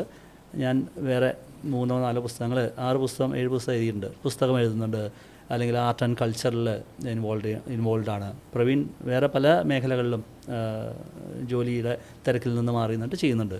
അപ്പോൾ ഇതിനൊക്കെ സമയം കിട്ടുന്നത് എങ്ങനെയാണ് എന്നെല്ലാം ആളുകളുടെ ചോദ്യങ്ങളിൽ നിന്നും നിങ്ങൾക്ക് എങ്ങനെ സാധിക്കുന്നു, നിങ്ങൾക്ക് എങ്ങനെ സാധിക്കുന്നു, നിങ്ങൾക്കും സാധിക്കും. ആ സാധിക്കുന്ന വഴിയാണ് ഈ പുസ്തകവും ഈ ടൂളും. അത്രേ നമ്മൾ പറയുന്നുള്ളൂ. 2 കാര്യം എന്ന് പറഞ്ഞാൽ, ഒന്ന്, ഉപദേശം ഇഷ്ടമില്ലാത്ത ആൾക്കാരോട് നമുക്ക് ചെയ്യാൻ കഴിയുന്ന ഏറ്റവും നല്ല കാര്യം എന്താ? ഉപദേശിക്കാതിരിക്കുക അല്ലേ? അപ്പോൾ നമ്മൾ ആ പണി എടുക്കുന്നില്ല. അപ്പോൾ ഇതിനകത്ത് ഈ ഉപദേശങ്ങളൊന്നുമില്ല. അപ്പോൾ ഇതെന്താണ്? 3 കാര്യം. ഒന്ന്, ജീവിതത്തിൽ മുന്നോട്ട് പോകാൻ വേണ്ടിയിട്ട് ഇച്ചിരി പണിയെടുക്കാൻ താല്പര്യമുള്ള, അതിന് വില്ലിങ് ആയിരിക്കുന്ന ആൾക്കാരെ പരിപൂർണമായിട്ടും സഹായിക്കുന്ന ഒരു സ്ട്രക്ചർ. 2, ആ സ്ട്രക്ചർ ഒരു ടെക്നോളജിയുടെ സഹായത്തോടുകൂടെ എപ്പോഴും അവനോടൊപ്പം ഉള്ള ഒരു സോളാക്കി നമ്മൾ മാറ്റിയിരിക്കുന്നു. 3, ഇതിൽ തിയററ്റിക്കലായ ഒന്നുമില്ല, ഉപദേശങ്ങളൊന്നുമില്ല. മറിച്ച് അവൻ്റെ മനസ്സിനെ പ്രകടിപ്പിക്കാൻ കഴിയുന്ന, പ്രതിഫലിപ്പിക്കാൻ കഴിയുന്ന ഒരു സംവിധാനമാണ് ഈ സംഭവം. ഓക്കെ. സോ അപ്പോൾ ആ രീതിയിലാണ് ഈ സിസ്റ്റം മുന്നോട്ട് പോകുന്നത്. ഓക്കെ. അടുത്തൊരു പോയിൻ്റ് കൂടെ നോക്കേണ്ടത്, ഇപ്പോൾ എനിക്കൊരു അസുഖമുണ്ട്, ഗുളിക അവിടെ ഇരിക്കുകയാണ്. പക്ഷേ ഗുളിക കഴിക്കില്ല തീരുമാനിക്കുന്ന ആളെ നമുക്കൊന്നും ചെയ്യാൻ പറ്റില്ല ബേസിക്കലി, അല്ല? അയാളെ നമുക്കൊന്നും ചെയ്യാൻ പറ്റത്തില്ല. അപ്പോൾ അവൻ അസുഖം ഉണ്ടെന്ന് അവൻ അറിയാമായിരിക്കും, അപ്പോഴും ഗുളിക കഴിക്കത്തില്ല എന്ന് പറഞ്ഞാൽ നമുക്കൊന്നും ചെയ്യാൻ പറ്റില്ല. ബേസിക്കലി ഗുളിക നമുക്ക് കൊടുക്കാം, കഴിക്കേണ്ടത് അയാളാണ് എന്ന് പറയുന്നത് പോലെ ഈ പറയുന്ന പുസ്തകമോ അതുമായി ബന്ധപ്പെട്ടിട്ടുള്ള ലേണിംഗ് സിസ്റ്റമോ ഉപയോഗിച്ചാൽ ലൈഫിൽ വലിയൊരു ചേഞ്ച് ഉണ്ടാവും. വളരെ മിറാക്കുലസ് ആയിട്ടുള്ള ചേഞ്ച് 45 ഡേയ്സ് കൊണ്ട് ഫേസ് ചെയ്യാൻ പറ്റും. പക്ഷേ ആ ആളെ അത് ഉപയോഗിപ്പിക്കുന്ന പണിയും കൂടെ നമ്മൾ എടുക്കില്ല. അത് സ്വയം തോന്നി ചെയ്യണം. അപ്പോൾ അത് തോന്നാത്തവരെ എന്ത് ചെയ്യുമെന്ന് വെച്ച് കഴിഞ്ഞാൽ അവനിപ്പോൾ പോകുന്ന പോക്കിലങ്ങ് പൊയ്ക്കൊണ്ടിരിക്കുക എന്നുള്ളതല്ല. അങ്ങനത്തെ ആളുകൾ, സ്വയം കമ്മിറ്റഡ് അല്ലാത്ത ഒരാൾ ഇതിൽ വരാതിരിക്കുക. അല്ല, അവർക്ക് ഒരിക്കലും സക്സസ് ഉണ്ടാവത്തുമില്ല സ്വയം കമ്മിറ്റഡ് ആവാണ്ട് അതിലോട്ട് എത്തില്ല, അൺലെസ് ലോട്ടറി. പക്ഷേ ലോട്ടറി പോലും എടുത്താലേ അടിക്കൂ. That's again another point. അതായത് അത് ചോദിച്ചതുകൊണ്ട്, അതായത് ലോട്ടറിയുടെ എമൗണ്ട് കൊണ്ട് സക്സസ് ആയി ലൈഫിൽ ട്രാൻസ്ഫോർമേഷൻ വന്നിരിക്കുന്ന ആൾക്കാരുടെ എണ്ണം സത്യത്തിൽ നമ്പർ വൈസായി വളരെ കുറവാണ്. അല്ലെങ്കിൽ പെർസെൻറ്റേജ്, അതിനെക്കുറിച്ച് വളരെ ഡീപ്പ് സ്റ്റഡീസ് ഉണ്ട്, വളരെ ഡീപ്പ് സ്റ്റഡീസ് ഉണ്ട്. അതായത് ലോട്ടറി അടിച്ച് കോടികൾ കിട്ടി ജീവിതത്തിൽ സസ്റ്റൈനബിൾ ട്രാൻസ്ഫോർമേഷൻ ഉണ്ടായ ആൾക്കാരുടെ എണ്ണം വളരെ കുറവാണ്. അതിൻ്റെ കാരണം ആ കിട്ടുന്ന പണത്തിനെ കൃത്യമായി ഉപയോഗിക്കണമെങ്കിൽ ഒരു മെനക്കേടുണ്ട്. ആ മെനക്കേട് നമ്മൾ ഇടില്ല എന്നുള്ളതാണ്. അതെ, അപ്പോൾ പിന്നെ നടക്കില്ല.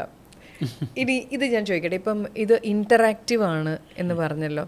അപ്പം ഈ ക്യാരക്ടർ AI പോലെ നമ്മൾ ചോദിക്കുമ്പോൾ നമ്മളോടിത് മറുപടികൾ തരുമോ? അത് നിങ്ങൾ ആ ബുക്കിൽ നിങ്ങൾ എൻവിഷൻ ചെയ്ത കാര്യങ്ങളാണോ ഇത് നമുക്ക് മറുപടിയായിട്ട് തരിക? അതോ ഇസ് ഇറ്റ് ലൈക്ക് ഈ AI പോലെ, ലൈക്ക് ChatGPT, Gemini പോലെയാണോ? അതായത് ഞങ്ങൾ ഉദ്ദേശിക്കുന്ന വഴികൾ തീർച്ചയായിട്ടും അതിൽ അൽഗോരിതത്തിൽ ഉൾപ്പെടുത്തിയിട്ടുണ്ട്. അതുകൂടാതെ തന്നെ ഈ പറയുന്ന ആളുമായിട്ട് ഇൻട്രാക്ട് ചെയ്യുമ്പോൾ അയാളുടെ ക്യാരക്ടറിൻ്റെ കൂടി നമ്മളതിൽ ഉൾപ്പെടുത്തും. അതായത് ഈ ആളുടെ ക്യാരക്ടറിന് പറ്റിയ ഒരു വഴിയായിരിക്കും നമ്മൾ കാട്ടിക്കൊടുക്കാൻ പോകുന്നത്. അതായത് അപ്പോൾ അത് സംശയങ്ങളാണ്. നമ്മൾ ഇന്ന വഴി കൂടെ പോകണമെന്നല്ല പറയുക. ഒരാൾ ഹുവാമൈ എന്നുള്ളതിന് ആൻസർ ചെയ്യുമ്പോൾ അയാൾക്ക് ആദ്യം കുറച്ച് ക്ലാരിറ്റിക്കുള്ള കുറവുണ്ടാവുമല്ലോ. നമുക്കൊക്കെ ക്ലാരിറ്റി ഇഷ്യൂസ് വരും. ഇപ്പോൾ ഹുവാമൈ എന്ന ഒരാളോട് എഴുതാൻ പറഞ്ഞാൽ നമ്മളെങ്ങനെയാണ് എഴുതാം? ഇപ്പോൾ നമുക്കൊക്കെ സംശയം ഉണ്ടാവും. അപ്പോൾ അതിന് വേണ്ട ചില പോയിൻറ്റ്സ് നമ്മൾ കൊടുക്കും, ഹിൻസ് കൊടുക്കും. അത് മാത്രമേ നമ്മൾ ചെയ്യുന്നുള്ളൂ. പിന്നെ തിങ്ക് അല്ലേ ഹുവാമൈ എന്നൊക്കെ ആലോചിക്കുന്നത്. ഞാനിപ്പോൾ ഈ പറയണ വരെ ഹുവാമൈ എന്ന് ചോദിച്ചാൽ may be I can just ഒറ്റയടിക്ക് പറയുകയാണെങ്കിൽ ഐ മദർ ഓഫ് ഇന്നയാൾ, വൈഫ് ഓഫ് ഇന്നയാൾ, ഐ എം ഡൂയിങ് ദിസ് എന്നല്ലാതെ who am I, what is my purpose എന്ന അത്രയും ഡീപ്പായിട്ടുള്ളൊരു തിങ്കിങ്ങിലോട്ട് എത്തിയിട്ടില്ല. പക്ഷേ ഈ ചോദ്യം കേട്ടപ്പോൾ തൊട്ട് എൻ്റെ മനസ്സിൽ ഈ ഒരു ചിന്ത വരുന്നുണ്ട്. ആൻഡ് ഇത് ഭയങ്കര ക്യൂരിയസ് ആണ് ഈ ബുക്കിൻ്റെ കാര്യം. നിങ്ങൾ പറഞ്ഞപ്പോൾ ഒരു ആപ്പുമായിട്ട് ഇങ്ങനെയെന്ന് പറയുമ്പോൾ ഞാൻ ഭയങ്കര ക്യൂരിയസ് ആയിട്ട് എനിക്ക് അതിനെക്കുറിച്ച് തോന്നുകയാണ്. അതുപോലെ സോൾ എന്നുള്ള വാക്ക് ഞാനിപ്പോൾ പലപ്പോഴായി കേൾക്കുന്നു. എൻ്റെ മനസ്സിൽ സോൾ എന്ന് പറയുമ്പോൾ ആത്മാവാണ് വരുന്നത്. സോൾ എന്താണ് എന്നെനിക്ക് ചോദിക്കാമോ? സോൾ ആത്മാവ് തന്നെയാണ്. ആത്മാവ് എന്നുള്ള ഒരു അവനവൻ്റെ ആത്മാനാം ഗുരു എന്ന് പറയില്ലേ, നമ്മളുടെ ആത്മാവ് തന്നെയാണ് നമ്മുടെ ഏറ്റവും വലിയ സുഹൃത്ത്. അപ്പോൾ ആത്മാവിനോടാണ് ആദ്യം ചോദിക്കേണ്ടത്. നമ്മളെല്ലാം ഒരിക്കലും നല്ലതും ചീത്തയും ഒന്നും മറച്ചു വയ്ക്കാൻ പാടില്ലാത്ത അല്ലെങ്കിൽ പറ്റാത്ത ഇതാണ് അവനവൻ്റെ സോൾ എന്ന് പറയാം. അപ്പോൾ അതുകൊണ്ടാണ് അതിനെ സോൾ എന്ന് തന്നെ ഇട്ടത്. ഒരു നമ്മുടെ വഴികാട്ടിയും സോൾ തന്നെയാണ് പലപ്പോഴും. നമ്മുടെ ഗട്ട് ഫീലിംഗ് അല്ലെങ്കിൽ ഒരു ഇന്നർ ഫീലിംഗ് എന്നെല്ലാം പറയില്ലേ നമ്മൾ. അപ്പോൾ അതിനൊക്കെ ആപ്റ്റായിട്ടുള്ള ഒരു വേർഡ് സോളാണ് എന്ന് കണ്ടതുകൊണ്ട് മാത്രമാണ് സോൾ എന്ന് പേരിട്ടത്. ഇനി വൈ നമ്മൾ എന്ത് ചെയ്യുന്നതിനും റീസൺ ഉണ്ടാവുമല്ലോ. സോ വേണമെങ്കിൽ നിങ്ങൾക്ക് വേറെ ഇതിലൂടെ നിങ്ങൾക്ക് വേറെ ബിസിനസ്സുകൾ ഇതിലും പോവാം, ഇത്രയും കഷ്ടപ്പാടില്ലാത്ത പണികളിലേക്ക് കടക്കാം. അതായത് ഇതെന്ന് പറഞ്ഞിട്ടുണ്ടെങ്കിൽ യു ഹാവ് ടു പോർ. ഈ പറഞ്ഞ പോലെ ആത്മാവും ജീവനും ഒഴിക്കാലാണ് ഇതുപോലൊരു ആപ്പും പുസ്തകവും കൂടെ കൊണ്ടുവരാൻ പറ്റുള്ളൂ. കാരണം നിങ്ങളുടെ എക്സ്പീരിയൻസുകൾ, നിങ്ങൾ കണ്ട എക്സ്പീരിയൻസുകൾ, ഇതെല്ലാം വെച്ചിട്ടാണ് നിങ്ങളിത് ഉണ്ടാക്കിയതെന്നാണ് ഞാൻ മനസ്സിലാക്കുന്നത്. നിങ്ങൾ കടന്നുപോയ വഴികൾ, നിങ്ങൾ ഫേസ് ചെയ്ത ചാലഞ്ചസ്, നിങ്ങൾ അതിനെ ഓവർകം ചെയ്ത കാര്യങ്ങൾ, ഇതെല്ലാം ഇതിലുണ്ടാവും എന്ന് ഞാൻ കരുതുകയാണ്. അപ്പം വൈ ഇപ്പം ഞാൻ എൻ്റെ ഇത് കഴിഞ്ഞിട്ട് ഞാൻ പറഞ്ഞു കൊടുക്കാനും നടക്കാറില്ല. ഞാൻ ഇന്ന് ഇങ്ങനെ വന്നപ്പോൾ ഇങ്ങനെ ആട്ടോ ചെയ്താൽ no may B I am selfish that way, don't have the time അല്ലെങ്കിൽ ആ എഫേർട്ട് ഞാൻ പുട്ടിൻ ചെയ്യാറില്ല. But why? നമ്മൾ കുറേ ഇപ്പോൾ എന്താ പറയുക, നമ്മൾ ഒരുപാട് ആൾക്കാരുമായിട്ട് ഇൻറ്ററാക്ട് ചെയ്യാറുണ്ട് അല്ലേ. ഒരുപാട് പേരുമായിട്ട് ഇപ്പോൾ എൻ്റെ ജോലിയുടെ ഭാഗമായിട്ടോ അജയുടെ ജോലിയുടെ ഭാഗമായിട്ടോ ഒക്കെ ഒരുപാട് ആൾക്കാരായിട്ട് ഇൻറ്ററാക്ട് ചെയ്യുന്നുണ്ട്. അതിനകത്ത് ഇപ്പോൾ എൻ്റെ ജോലിയുടെ ഭാഗമായിട്ടാണെങ്കിൽ അതിനകത്ത് സ്കൂൾ സ്റ്റുഡൻസ് ഉണ്ട്, കോളേജ് സ്റ്റുഡൻസ് ഉണ്ട്, വർക്ക് ചെയ്യുന്ന ആൾക്കാരുണ്ട്, കരിയർ ബ്രേക്ക് കഴിഞ്ഞിട്ട് വരുന്ന ആൾക്കാരുണ്ട്, വളരെ സക്സസ്ഫുള്ളായി നിൽക്കുന്ന മറ്റ് പ്രൊഫഷണൽസ് ഉണ്ട്. അപ്പോൾ അജയുടെ ഇതിനകത്താണെങ്കിൽ മോർ ദാൻ അറൗണ്ട് 2000 പീപ്പിൾ അജയുടെ കമ്പനിക്കുള്ളിൽ തന്നെ ഉണ്ട്. സോ സത്യത്തിൽ ഈ പറയുന്ന ആൾക്കാരിൽ നല്ലൊരു ശതമാനത്തിനും, നമ്മൾ നേരത്തെ മോട്ടിവേഷൻ്റെയൊക്കെ കാര്യം പറഞ്ഞല്ലോ, ജീവിതം നന്നായി കൊണ്ടുപോകണമെന്നുള്ള ആഗ്രഹമുണ്ട്. ഒരുപാട് പേർക്ക് ജീവിതം നന്നായി കൊണ്ടുപോകണമെന്നുള്ള ആഗ്രഹമുണ്ട്, അടുത്തൊരു ലെവലിലേക്ക് എത്തിക്കണമെന്നുള്ള ഇൻട്രസ്റ്റ് ഉണ്ട്. അതിന് വേണ്ടിയിട്ട് എഫർട്ട് ഇടാൻ, ജെനുവിൻലി എഫർട്ട് ഇടാൻ സത്യത്തിൽ ആൾക്കാർ തയ്യാറുമാണ്. കാരണം ഇപ്പം നമ്മളോട് തന്നെ പേഴ്സണലി വന്ന് ലൈഫിൽ അടുത്ത സ്റ്റെപ്പ് എങ്ങനെ എടുക്കാം, എന്ത് ചെയ്യണം, സോ ഏത് രീതിയിൽ എനിക്ക് എൻ്റെ ഫൈനാൻസ് മാനേജ് ചെയ്യാം, അല്ലെങ്കിൽ ഏത് രീതിയിൽ എനിക്ക് എൻ്റെ കരിയർ മാനേജ് ചെയ്യാം, എങ്ങനെയാണ് എനിക്ക് എൻ്റെ ഫാമിലി നന്നായി കൊണ്ടുപോകാൻ കഴിയുക എന്നൊക്കെ വളരെ ക്യൂരിയസ് ആയിട്ടും വളരെ സിൻസിയറായിട്ടും ചോദിക്കുന്ന ആൾക്കാരുണ്ട്. അപ്പോൾ അവരോട് നമ്മൾ നമ്മുടേതായിട്ടുള്ള പല സ്ട്രാറ്റജീസോ നമ്മൾ ലൈഫിൽ അഡോപ്റ്റ് ചെയ്ത കാര്യങ്ങളോ ഒക്കെ പല സമയത്തും നമ്മൾ പറഞ്ഞു കൊടുക്കാറുണ്ട്. അത് അവരുടെ ലൈഫിൽ ഇംപ്ലിമെൻറ്റ് ചെയ്യാറുണ്ട്. അവർ അതിനനുസരിച്ച് അവിടെ ചേഞ്ച് കാണാറുണ്ട്. അപ്പോൾ അങ്ങനെ ചേഞ്ച് കാണുമ്പോഴത്തേക്ക് നമുക്കൊരു മോട്ടിവേഷൻ ഉണ്ടാവില്ലേ. അപ്പോൾ നമുക്ക് എന്താ ഉണ്ടാവുക, ഇപ്പോൾ ഈ പറയുന്ന ചില കാര്യങ്ങൾ കൊണ്ട് ഒരാളുടെ ജീവിതത്തിൽ ഒരു മാറ്റം ഉണ്ടായി എന്ന് ഞാൻ കണ്ടു കഴിയുമ്പോഴത്തേക്കും അപ്പോൾ നമുക്കൊരു സന്തോഷം ഉണ്ടാവുമല്ലോ. അപ്പോൾ അത് 2 പേരുടേതിലായാലോ 3 പേരുടേതിലായാലോ അങ്ങനെ കുറേ ആൾക്കാരോട് സംസാരിച്ച് കഴിയുകയും അവരുടെ ലൈഫിൽ അനുസരിച്ചിട്ടുള്ള മാറ്റങ്ങൾ ഉണ്ടാവുകയും ചെയ്യുന്നു എന്ന് കണ്ടു കഴിയുമ്പോൾ എന്നാൽ പിന്നെ ഇത് കൂടുതൽ ആൾക്കാരിലേക്ക് എത്തിക്കാൻ വേണ്ടി നമുക്ക് ശ്രമിച്ചുകൂടെ. അപ്പോൾ അങ്ങനെയാണെങ്കിൽ നമുക്ക് ജീവിതത്തിൽ വളരെ പർപ്പസ്ഫുള്ളായ ഒരു ഇമ്പാക്റ്റ് മനുഷ്യൻ്റെ ജീവിതത്തിൽ ഉണ്ടാക്കാൻ നമുക്ക് പറ്റില്ലേ. കാരണം എന്താ പറയുക, ജെനുവിൻലി നമ്മൾ സാധാരണ പറയാനായിട്ട് ആൾക്കാർ മടിയന്മാരാണ്, ആൾക്കാരങ്ങനെ മോട്ടിവേറ്റഡ് ആയിട്ടുള്ള ആൾക്കാരല്ല, ആൾക്കാർ അത്ര പണിയെടുക്കുന്നവരൊന്നും അല്ല എന്നൊക്കെ പറയുമെങ്കിലും സത്യത്തിൽ പലപ്പോഴും ആൾക്കാർ ലൈഫിനെ സീരിയസ് ആയി പ്ലാൻ ചെയ്ത് മുന്നോട്ട് കൊണ്ടുപോകാത്തത് എങ്ങനെ അത് കൊണ്ടുപോകണം എന്നുള്ള ടൂൾസ് അവൻ്റെ ആക്സസിൽ ഇല്ലാത്തത് കൊണ്ട് കൂടെയാണ്. അതിപ്പോൾ എനിക്ക് എൻ്റെ ലൈഫിലൊരു ഉപദേശം വേണമെങ്കിൽ ഞാൻ പ്രുഡൻ്റ് ആയിട്ടുള്ള എത്ര പേരെ എനിക്കറിയാമായിരിക്കും അത് പോയി ചോദിക്കാൻ വേണ്ടിയിട്ട്. ഒന്ന് ആലോചിച്ച് നോക്കി. അതായത് വളരെ സൊസൈറ്റിയിൽ നെറ്റ്വർക്ക്ഡ് ആയിട്ട് നിൽക്കുന്ന, കണക്റ്റഡ് ആയിട്ട് നിൽക്കുന്ന, ഒരുപാട് പേരെ കാണുന്ന ഒരാളെ സംബന്ധിച്ചിടത്തോളം അയാൾക്ക് ചോദിക്കാൻ ഒരുപാട് പേരുണ്ടാവും അല്ലേ. ഇപ്പോൾ അജയുടെ ഓഫീസിൽ വർക്ക് ചെയ്യുന്ന ഒരാളെ സംബന്ധിച്ചിടത്തോളം അജയ് അയാൾക്ക് ആക്സസിബിൾ ആയിരിക്കും. ഇപ്പോൾ എൻ്റെ ഓഫീസിൽ വർക്ക് ചെയ്യുന്നതോ അല്ലെങ്കിൽ ഞാൻ കണക്ട് ചെയ്തിരിക്കുന്ന ആൾക്കാർക്കോ ഞാൻ ആക്സസിബിൾ ആയ ഒരാളായിരിക്കും അല്ലേ. അപ്പോൾ സൊസൈറ്റിയിൽ കണക്റ്റഡായി നിൽക്കുന്ന ആൾക്കാർക്ക് അവരുടെ കയ്യെത്തും ദൂരത്ത് പല ആൾക്കാരും ഉണ്ടായിരിക്കാം. ഇപ്പോൾ എനിക്ക് എൻ്റെ ലൈഫിൽ ഒരു സംശയം ചോദിക്കണമെങ്കിൽ എനിക്ക് കയ്യെത്തും ദൂരത്ത് ആൾക്കാരുണ്ടാവും. പക്ഷേ എത്ര പേർക്ക് അങ്ങനെ ഒരു ഗുഡ് പ്രിവിലേജ് കിട്ടും ഇതിൽ. അപ്പോൾ പലപ്പോഴും ആൾക്കാർ അവരുടെ ലൈഫിൽ എന്ത് ചെയ്യണം എന്നൊക്കെ ചിന്തിക്കാത്തതിൻ്റെ കാരണം ചിന്തിച്ചിട്ട് ഇനി എന്ത് ചെയ്യാൻ, ഇത് ആരോട് ചോദിക്കാൻ, ആരോട് സംശയം ചോദിക്കും, ആരുടെ സപ്പോർട്ട് എടുക്കും, ആരെന്നെ ഗൈഡ് ചെയ്യും, ആരെന്നെ മെൻറ്റർ ചെയ്യും അല്ലേ. അപ്പോൾ നമ്മൾ 2 കാര്യങ്ങളാണ്. ഒരു സൈഡിൽ നമ്മൾ നോക്കുമ്പോൾ നമ്മുടെ ലൈഫിൽ ഒരുപാട് പേര് നമ്മളോട് ചോദിക്കുന്നു, അവർക്ക് വേണ്ട കാര്യങ്ങൾ നമ്മൾ കൊടുക്കുന്നു, അത് അവരുടെ ലൈഫിൽ മാറ്റം ഉണ്ടാക്കുന്നു, അത് കാണുമ്പോൾ നമുക്കൊരു സന്തോഷം ഉണ്ടാകുന്നു. ഇപ്പുറത്തെ സന്തോഷവും അതിനപ്പുറത്തേക്കൊരു മീനിങ്ങും ഉണ്ടാകുന്നു.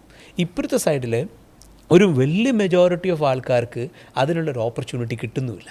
അപ്പോൾ അങ്ങനെയാണെങ്കിൽ ഇവിടെ നടക്കുന്ന ഈ കാര്യത്തിനെ, അതായത് നമ്മൾ ഓരോരുത്തർക്കും ഒന്ന് കൊടുത്തുകൊണ്ടിരിക്കുന്ന ഒരു കാര്യത്തിനെ എന്തുകൊണ്ട് നമുക്ക് ഏതൊരാൾക്കും ആക്സസ് ചെയ്യാൻ കഴിയുന്ന ഒരു സംവിധാനത്തിലേക്ക് നമുക്ക് കൊണ്ടുവന്നുകൂടാ? And that is a why. അത് മാത്രമല്ല, മാർക്ക് ട്വെയിൻ്റെ വളരെ പ്രശസ്തമായൊരു കോട്ടുണ്ട്. അതായത് there are 2 important days in one's life: the day you are born and the day you know why. അപ്പോൾ മിക്കവാറും ആളുകൾക്ക് നമ്മൾ ജനിക്കുന്ന ദിവസം നമ്മൾ സെലിബ്രേറ്റ് ചെയ്യുന്നില്ല, അത് മറ്റുള്ളവരാണ് സെലിബ്രേറ്റ് ചെയ്യുന്നത്. The day you know why എന്നുള്ളത് മിക്കവാറും പേരുടെ പേരിൽ ജീവിതത്തിൽ ഉണ്ടാകുന്നില്ല. നമ്മളൊക്കെ ജനിക്കുന്നു, വേറെ ആരൊക്കെയോ പറഞ്ഞതനുസരിച്ച് എന്തൊക്കെയോ പഠിക്കുന്നു, ജോലിക്ക് പോകുമ്പോൾ തന്നെ ആദ്യം പറയും ബോസിനെ അനുസരിക്കണം എന്ന് പറയും, എല്ലാവരെയും പ്ലീസ് ചെയ്ത് നിൽക്കണം. അങ്ങനെയൊക്കെയാണ് നമുക്ക് കിട്ടുന്ന ഉപദേശങ്ങൾ, അല്ലേ? പിന്നെ ചുറ്റുപാടുകളെ നമ്മൾ പ്ലീസ് ചെയ്യാൻ ശ്രമിക്കും. അപ്പോൾ അങ്ങനെ നമ്മുടെ ജീവിതത്തിൽ നമുക്ക് പർപ്പസ് അറിയാതെയാണ് നമ്മൾ ജീവിച്ചു പോകുന്നത് പലപ്പോഴും. കാരണം മിക്കവാറും ആളുകളുടെ ജീവിതത്തിൽ ഒരു 90% ആളുകളും അവരുടെ പർപ്പസ് അറിയുന്നില്ല. ഒരു ദിവസം റിട്ടയറായി, പിന്നെ റിട്ടയർമെൻറ്റ് ലൈഫായി, കുട്ടികളുടെ കുട്ടികളായി, അങ്ങനെ സന്തോഷത്തോടെ ജീവിച്ചു, ഈ ലോകത്ത് നിന്ന് കടന്നുപോയി. ഈ പർപ്പസ് അറിയുക എന്നുള്ളത് ചെറിയ കാര്യമല്ല. 20 വയസ്സിൽ പർപ്പസ് അറിയുന്ന ആളുകൾ വളരെ കുറവായിരിക്കും. അത് ചിലപ്പോൾ ഒരു സച്ചിൻ ടെണ്ടുൽക്കർ ഉണ്ടാവും, അല്ലെങ്കിൽ വളരെ ക്രിയേറ്റീവായിട്ടുള്ള അത്രയും പ്രതിഭകളുള്ള ആളുകൾക്ക് മാത്രമേ അവരുടെ ജീവിതത്തിൽ എന്താവണം എന്നുള്ളത് 20 വയസ്സിലൊക്കെ അറിയാൻ ശ്രമിക്കുള്ളൂ. ബാക്കിയുള്ള നമ്മളെല്ലാവരും ജീവിതത്തിൽ പലപ്പോഴും അങ്ങനെ പോകുന്നേ അല്ല. പർപ്പസും പാഷനും രണ്ടാണ്. അതായത് നമുക്ക് പാഷനേറ്റ് ആവുന്ന തോന്നുന്ന കാര്യങ്ങൾ പലപ്പോഴും നമുക്ക് ഇപ്പോൾ എല്ലാവർക്കും മോഹൻലാൽ ആവണമെന്ന് ആഗ്രഹം ഉണ്ടാവും, അല്ലേ? അല്ലെങ്കിൽ വലിയ സിനിമാ നടനാവണമെന്ന് എനിക്കും ആഗ്രഹം ഉണ്ടായിരുന്നു, പ്രവീണിനൊക്കെ ആഗ്രഹം ഉണ്ടാവും. പക്ഷേ നമുക്കതിനുള്ള സ്കില്ലുണ്ടോ അല്ലെങ്കിൽ അതിനുള്ള പ്രതിഭയുണ്ടോ? അപ്പോൾ അങ്ങനെ നമ്മളുടെ പലപ്പോഴും കൺഫ്യൂസ്ഡ് ആണ് നമ്മൾ. അതായത് നമ്മുടെ പർപ്പസിനെ പറ്റിയിട്ടും പാഷനെ പറ്റിയിട്ടും അല്ലെങ്കിൽ ആംബിഷനെ പറ്റിയിട്ടും. നമുക്ക് ആംബിഷനുണ്ട്, സ്കില്ലുണ്ടോ? അല്ലെങ്കിൽ ആ സ്കില്ലിന് വേണ്ടി നമ്മൾ കമ്മിറ്റ് ചെയ്യാൻ തയ്യാറുണ്ടോ? അപ്പോൾ അതൊന്നുമില്ല. അതൊന്ന്. രണ്ടാമത്തെ കാര്യം, നേരത്തെ പറഞ്ഞാൽ ഇതൊരു ബിസിനസ് മോഡലല്ല. അതായത് you asked about how is this successful model. ഇതൊരു ബിസിനസ് മോഡലായിട്ട് ഒരിക്കലും ഞങ്ങൾ മാർക്കറ്റ് ചെയ്യാനോ അല്ലെങ്കിൽ ആളുകളിലേക്ക് എത്തിക്കാനോ ഉദ്ദേശിക്കുന്നേ ഇല്ല. നേരത്തെ പ്രവീൺ പറഞ്ഞ അതേപോലെ തന്നെ നമ്മുടെയൊക്കെ ജീവിതത്തിലെ പർപ്പസ് ലേറ്റസ്റ്റ് സ്റ്റേജിലാണ് നമുക്ക് മനസ്സിലാവുന്നത്. നമ്മൾ ഈ സമൂഹത്തിൽ നിന്ന് പലതും ഉൾക്കൊണ്ടിട്ടുണ്ട്, പലതും നേടിയിട്ടുണ്ട്. നമ്മുടെ ചുറ്റുപാടുള്ള നമ്മുടെ സക്സസ്സിന് കോൺട്രിബ്യൂട്ട് ചെയ്ത നമ്മുടെ സുഹൃത്തുക്കളായിട്ടും നമുക്ക് അറിയുന്ന കോൺടാക്റ്റുകളും നമ്മുടെ സ്റ്റേക്ക് ഹോൾഡേഴ്സ് എന്ന് പറയുന്ന നമ്മുടെ ഒരു എക്കോസിസ്റ്റം ഉണ്ട്. ആ എക്കോസിസ്റ്റത്തിൽ നമ്മൾ ധാരാളം ആനുകൂല്യങ്ങൾ നമുക്ക് കിട്ടിയിട്ടുണ്ട്. അപ്പോൾ അത് തിരിച്ചു കൊടുക്കേണ്ടത് അത് ചിലപ്പോൾ ഇതേ എക്കോസിസ്റ്റത്തിനല്ല, അടുത്ത തലമുറയ്ക്കായിരിക്കാം, അല്ലെങ്കിൽ നമുക്ക് അറിയാത്ത ആളുകളിലേക്ക് വരെ നമുക്ക് തിരിച്ചു കൊടുക്കാനുള്ള ഒരു പ്രതിബദ്ധതയുണ്ട് നമുക്ക്. അതിൽ നിന്നാണ്, ആ ആശയത്തിൽ നിന്നാണ് ഇത് വന്നത്. മാത്രമല്ല, ഇതൊരു ദിവസം കൊണ്ടുണ്ടായ ആശയമല്ല. കഴിഞ്ഞ 7-8 വർഷം ആയിട്ടുണ്ടാവും. ഞാനും പ്രവീണും ഇപ്പോൾ നിയർലി 15-20 ഇയേഴ്സ് ഞങ്ങൾ ഒരുമിച്ച് അറിയുന്നവരാണ്, ഒരുമിച്ച് പല മേഖലയിലും പ്രവർത്തിക്കുന്നവരാണ്. കഴിഞ്ഞ 7-8 വർഷം മുമ്പ് തുടങ്ങിയ ഒരു ആശയത്തിൽ നിന്നാണ് ഇവിടെ എത്തി നിൽക്കുന്നത്. ഇതിൻ്റെ സിമ്പിൾ ചില സാധനങ്ങൾ, വൈ എന്ന് പറയുന്ന ഒരു റീസൺ ഉണ്ടല്ലോ, ഇത് എന്തുകൊണ്ട് നിങ്ങളിത് ചെയ്തു എന്ന് ചോദിച്ചു. പക്ഷേ ഇനി അതിനെ ഞാൻ കട്ട് ചെയ്ത് ചോദിക്കട്ടെ. പല വലിയ ബിസിനസ്സുകാരും പറഞ്ഞു കേട്ടിട്ടുണ്ട് മെൻറ്ററിനെ കുറിച്ചിട്ട്. ചിലർ പറയും എനിക്കൊരു മെൻറ്റർ ഉണ്ടായിരുന്നതായിരുന്നു എൻ്റെ ലൈഫിലെ ഏറ്റവും വലിയ ഭാഗ്യം. റീസെൻ്റ്ലി ഒരാളുടെ ഇൻ്റർവ്യൂവിൽ ഞാൻ കേട്ടു, എനിക്കൊരു മെൻറ്റർ ഇല്ല, അത് നല്ലതോ ചീത്തയോ എന്ന് എനിക്കറിയത്തില്ല, എന്നാലും ഞാൻ സക്സസ്ഫുള്ളായി. പക്ഷെ ചില സമയത്ത് ഞാൻ കരുതാറുണ്ട് എനിക്കൊരു മെൻറ്റർ ഉണ്ടായിരുന്നെങ്കിൽ. ചില സമയത്ത് ഇല്ലാത്ത നന്നായി എനിക്ക് എൻ്റെ വഴി പോകാൻ പറ്റി. ഓക്കെ, സോ നിങ്ങൾ രണ്ടുപേരും സക്സസ്ഫുൾ ആയിട്ടുള്ള ആൾക്കാരാണ് ലൈഫിൽ. അപ്പോൾ ഞാൻ ചോദിക്കട്ടെ, how important is A mentor or do you need A mentor? Like ഒരാൾക്ക് മെൻറ്ററുടെ ആവശ്യമുണ്ടോ? സോ മെൻറ്റർ എന്നുള്ളത് സക്സസ്സിന് വേണ്ടിയിട്ടുള്ള ഒരു അവിഭാജ്യ ഘടകമൊന്നുമല്ല. മെൻറ്റർ ഇല്ലെങ്കിലും നമുക്ക് സക്സസ് ആവാം. That is first point. Second point എന്ന് പറയുന്നത്, ഒരു മെൻറ്റർ നമുക്കുണ്ടെങ്കിൽ നമ്മുടെ സക്സസ്സിലേക്ക് ഒരു പക്ഷേ ചില ഷോർട്ട് കട്ടുകൾ നമുക്ക് കിട്ടിയേക്കും. ചിലപ്പോൾ ഒരു ലോഞ്ചിങ് പാഡ് കിട്ടിയേക്കും. ചിലപ്പോൾ നമ്മളൊരു തെറ്റ് 10 പ്രാവശ്യം ചെയ്ത് അതിനുശേഷം ഒരു ശരി ചെയ്യുന്നതിന് പകരം, അതിൽ നിന്ന് പഠിച്ച് ശരി ചെയ്യുന്നതിന് പകരം ഈ 10 പ്രാവശ്യം തെറ്റ് ചെയ്യുന്ന 10 പേരെ ഇതിനു മുമ്പ് കണ്ടിട്ടുള്ള ഒരാളായിരിക്കാം ആ മെൻറ്റർ. അയാൾ 1-ാമത്തെ പ്രാവശ്യം ചെയ്യുമ്പോൾ തന്നെ ചിലപ്പോൾ അതല്ല ഇപ്പുറത്ത് ചെയ്ത് നോക്ക് എന്ന് ചിലപ്പോൾ നമ്മളോട് പറഞ്ഞു തന്നിരിക്കും, അല്ലേ? അപ്പോൾ മെൻറ്റർ സക്സസ്സിന് അവിഭാജ്യ ഘടകമൊന്നുമല്ല. പക്ഷേ മെൻറ്റർ ഉണ്ടെങ്കിൽ കുറച്ചുകൂടെ സൂത്തിങ് ആയിട്ടുള്ളൊരു ജേണി നമുക്ക് ചെയ്യാൻ പറ്റിയേക്കും. So it is good to have a mentor. അത് മാത്രമല്ല പ്രവീൺ, എനിക്ക് തോന്നുന്നു നമുക്ക് ചിലപ്പോൾ ഒരാളിൽ മാത്രമല്ല നമുക്ക് നമ്മുടെ മെൻറ്ററെ കാണാൻ പറ്റും. That's an important point. നമുക്ക് പലരിലും പല കാര്യങ്ങളിലും പലരായിരിക്കും നമ്മുടെ ഗുരു. ഇപ്പോൾ ഞാൻ പ്രവീണിൽ നിന്നും പലതും പഠിച്ചിട്ടുണ്ട്, പല കാര്യങ്ങളും. അതിപ്പോൾ പ്രവീണിനോട് എനിക്ക് എന്തെങ്കിലും ഒരു ക്രൈസിസ് ഉണ്ടാകുമ്പോൾ ചിലപ്പോൾ ഞാൻ എന്നെയോളം പ്രായത്തും കൊണ്ട് വളരെ താഴെയുള്ള ആളാണ് പ്രവീൺ, പക്ഷേ ഞാൻ പ്രവീണിനെ പലപ്പോഴും വിളിക്കാറുണ്ട്. അപ്പോൾ പ്രവീൺ പറയുന്ന ചില കാര്യങ്ങളിൽ നിന്ന് നമുക്ക് പുതിയൊരു ആശയം വരികയാണ്. അതേപോലെ തന്നെയാണ് ഞങ്ങളുടെ രണ്ടുപേരുടെ ജീവിതത്തിലും ഡോക്ടർ കിരൺ ബേഡി. ഡോക്ടർ കിരൺ ബേഡി മാമിനെ നമ്മൾ പലരെയും വലിയ ആളുകളെ പ്രശസ്തരായവരൊക്കെ കാണുന്നവരാണ്, പക്ഷേ ഡോക്ടർ കിരൺ ബേഡി മാമിനെ കണ്ടപ്പോൾ ഞങ്ങൾ ഒരുമിച്ച് എഴുതിയ പുസ്തകമാണ് മൈൻഡ്ഫുൾ പാരൻറ്റിങ്. അതും ഇതേപോലെ തന്നെയാണ്. അത് ആ ഒരു പുസ്തകം വായിച്ചിട്ടുണ്ടോ? പക്ഷെ എനിക്ക് അറിയത്തില്ലായിരുന്നു. ഞങ്ങൾ രണ്ടുപേരും കൂടിയാണ് അത് എഴുതിയത്. അപ്പോൾ ആ പുസ്തകം വായിച്ചതിന് ശേഷം കിരൺ ബേഡി മാം പറയാണ്, നമുക്ക് ഈ പുസ്തകത്തിനെ ബേസ് ചെയ്ത് ഒരു ടോക്ക് ഷോ തുടങ്ങണം എല്ലാ മാസവും. അപ്പോൾ അതിപ്പോൾ 24ാമത്തെ എപ്പിസോഡ് കഴിഞ്ഞു. ഓൺലൈനിലാണ്. ഓരോ മാസവും 5000-6000 ഓൺലൈനിൽ വ്യൂവേഴ്സുള്ള ഒരു ഷോ ആണ്. അത് ഒരു പാരൻറ്റിങ് ഷോന് ഇത്ര പേര് വരിക എന്ന് പറയുമ്പോൾ ചെറിയ കാര്യമല്ലോ. അത് ഇന്ത്യയിലുള്ള ഒരുവിധം എല്ലാ സ്കൂളുകളെയും നമ്മൾ പല സ്ഥലത്തുനിന്ന്, അതായത് north to south, east to west, പല സ്കൂളുകളെ നമ്മൾ അതിൽ പങ്കെടുപ്പിച്ചിട്ട് വലിയ ആൾ, ഡോക്ടർ ശശി തരൂർ തൊട്ടുള്ള വലിയ സോമനാഥ് സാറ്, അങ്ങനെ പല വലിയ ആളുകളും വന്നിട്ടുണ്ട്. വിദേശത്തുള്ള സ്കൂളുകൾ, വിദേശത്തുള്ള അക്കാഡമിഷ്യൻസ്. അപ്പോൾ അവരിൽ നിന്നൊക്കെ നമുക്ക് ആ ആശയങ്ങളെല്ലാം ഞങ്ങൾ ഈ പുസ്തകത്തിൽ, ഇപ്പം ഞങ്ങളുടെ സക്സസ്സും ഞങ്ങളുടെ വഴികളും മാത്രമല്ല, നമുക്കൊരാളെ കാണുമ്പോൾ അവരിൽ നിന്ന് കിട്ടുന്ന പല ആശയങ്ങളുണ്ട്. അപ്പോൾ അവരും നമ്മുടെ ഒരു മെൻറ്ററായി മാറുകയാണ് നമ്മളറിയാതെ തന്നെ. ഈ മെൻറ്റർ എന്ന് പറഞ്ഞ കൂട്ടത്തിൽ ഞാൻ ചോദിച്ചോട്ടെ, നിങ്ങൾ രണ്ടുപേരും സക്സസ്ഫുള്ളായിട്ട് ബിസിനസ് ചെയ്തിട്ടുള്ള ആളുകൾ, ഡിസിഷൻസ് എടുത്തിട്ടുള്ള ആളുകളാണ്. പക്ഷേ പലപ്പോഴും ഇപ്പോൾ നമ്മൾ ഒരുപാട് മെൻറ്റേഴ്സ് ആവാൻ ആഗ്രഹിക്കുന്നവരെ, അല്ലെങ്കിൽ സ്വയം മെൻറ്റേഴ്സ് എന്ന് വിളിക്കുന്നവരെ കാണുന്നുണ്ട്. ബിസിനസ് കോച്ചുമാരെ കാണുന്നുണ്ട്. ജീവിതത്തിൽ ഇന്നേ അവരൊരു ബിസിനസ് ചെയ്യാത്ത, ഒരു ബിസിനസ് പോലും സക്സസ്ഫുൾ ആക്കാത്ത ആളുകളും ബിസിനസ് കോച്ച് എന്ന് പറയുന്നുണ്ട്. ലൈഫ് കോച്ച് എന്ന് പറയുന്നിരുന്ന പലരെയും ഞാൻ പേഴ്സണലി അറിയുന്ന ആളുകളാണ്. മെസ്ഡപ്പ് ലൈഫ് വെച്ചിട്ടാണ് ലൈഫ് കോച്ചസ് ആയിട്ട് നടന്നുകൊണ്ടിരിക്കുന്നത്. സോ ഒരു ബിസിനസ് പേഴ്സ്പെക്റ്റീവ് എന്ന് മാത്രം ഞാൻ ചോദിക്കട്ടെ, ഒരു സക്സസ്ഫുൾ ബിസിനസ്സിൽ എത്താത്ത ഒരാൾക്ക്, ഒരു ബിസിനസ് പോലും ചെയ്യാത്ത ഒരാൾക്ക് ബിസിനസ് കോച്ച് അല്ലെങ്കിൽ മെൻറ്റർ ആവാൻ പറ്റുമോ? എനിക്ക് തോന്നുന്നു പറ്റും. ക്രിക്കറ്റ് ഒരു ദിവസം പോലും നന്നായി കളിച്ചിട്ടില്ലാത്ത ഹർഷ ഭോഗ്ലെ എന്ത് ഭംഗിയായിട്ട് കമൻട്രി പറയുന്നുണ്ട് അല്ലേ? മെസ്സിയുടെ കോച്ച് മെസ്സിയോടൊപ്പം അല്ലെങ്കിൽ ആ ലെവലിൽ കളിച്ചിട്ടുള്ള ഒരാളാകണമെന്ന് നിർബന്ധമുണ്ടോ? സച്ചിൻ ടെണ്ടുൽക്കറിൻ്റെ കോച്ചായിട്ടുള്ള രമാകാന്ത് അഞ്ചരേക്കർ എത്ര ഏകദിന ഇന്ത്യക്ക് വേണ്ടി കളിച്ചിട്ടുണ്ട്? APJ അബ്ദുൽ കലാമിനെ ഫിസിക്സിൻ്റെ ബേസിക്സ് പഠിച്ച അയാളെക്കാൾ വലിയ ഫിസിസ്റ്റ് ഒന്നാലോചിച്ച് നോക്കി. സച്ചിൻ ടെണ്ടുൽക്കർ ഇത്ര ലെജൻഡറി ആയിട്ടുള്ള പ്ലെയർ അല്ലേ? സച്ചിൻ ടെണ്ടുൽക്കറിനെ അദ്ദേഹം തന്നെ ഇപ്പോഴും പറയുന്നത് എൻ്റെ ജീവിതത്തിൽ ഏറ്റവും കൂടുതൽ വ്യത്യാസം ഉണ്ടാക്കിയുള്ള ആൾ രമാകാന്ത് അഞ്ചരേക്കറാണെന്നാണ് അല്ലേ? ഇനി ഞാനൊരു ചോദ്യം അതിൽ ചോദിക്കട്ടെ. എത്ര സച്ചിൻ ടെണ്ടുൽക്കറുണ്ട്? എത്ര മെസ്സിയുണ്ട്? ഈ പറഞ്ഞ ആളുകൾ അല്ല, ഇവർക്ക് എല്ലാവർക്കും കോച്ചസ് അല്ലേ? അതായത് ലോകത്ത് ഏത് ഫേമസ് ഫുട്ബോളർ എടുക്കൂ, ഏത് ക്രിക്കറ്റ് പ്ലെയറെ എടുക്കൂ, ലോകത്തിലുള്ള ഏത് തരത്തിലുള്ള ടോപ്പ് ആൾക്കാരെയും എടുക്കൂ. I will give you another example. അതായത് ദ കോച്ച് എന്നാണ്, ദ $1 billion കോച്ച് എന്നാണ് തോന്നുന്നത് പുസ്തകത്തിൻ്റെ പേര്. അതായത് is considered to be the coach in Silicon Valley. Okay, ആള് സ്റ്റീവ് ജോബ്സിൻ്റെ കോച്ചാണ്, ജെഫ് ബീസോസിൻ്റെ കോച്ചാണ്, ഗൂഗിൾ ഫൗണ്ടേഴ്സിൻ്റെ കോച്ച് ആയിരുന്നു. He passed away. ഗൂഗിൾ ഫൗണ്ടേഴ്സിൻ്റെ ഇനിഷ്യൽ ലെവലിലുള്ള കോച്ചാണ്. So he was kind of a coach for almost every successful person in Silicon Valley. പക്ഷേ he never built A business. ഈ വാസ് എ ഫുട്ബോൾ കോച്ച്. അത് തന്നെയാണ് gym Collins. ഇപ്പോൾ gym Collins എത്രയോ വലിയ പുസ്തകങ്ങൾ എഴുതിയിട്ടുണ്ട്. കറക്റ്റ്. അദ്ദേഹം പല CEOസിൻ്റെയും കോച്ചാണ്. പക്ഷേ ആളൊരു ബിസിനസ് സാമ്രാജ്യത്തിൻ്റെ ഉടമയല്ല. അപ്പോൾ മിക്കവാറും വലിയ CEO ആയതുകൊണ്ട് നല്ല കോച്ചോ മെൻറ്ററോ ആവണമെന്നില്ല, അല്ലെങ്കിൽ തിരിച്ചും. പക്ഷേ നല്ല കോച്ച് എന്ന് പറയുന്നത് ഒരു പണിയാണ്, അതൊരു മെൻറ്റർ എന്ന് പറയുന്നത് ഒരു പണിയാണ്. അപ്പോൾ ആ പണി അയാൾക്ക് നന്നായി അറിയാമെങ്കിൽ അയാൾക്ക് ആ പണി നന്നായിട്ട് എടുക്കാൻ പറ്റും. ഓക്കെ, എന്നാൽ ഞാനൊരു ഇപ്പോൾ ചിലപ്പോൾ ഒരു $1 billion ബിസിനസ് ഓൺ ചെയ്യുന്ന ഒരാൾ ചിലപ്പോൾ നല്ലൊരു കോച്ച് ആയിക്കൊള്ളണമെന്ന് ഒരു നിർബന്ധവുമില്ല.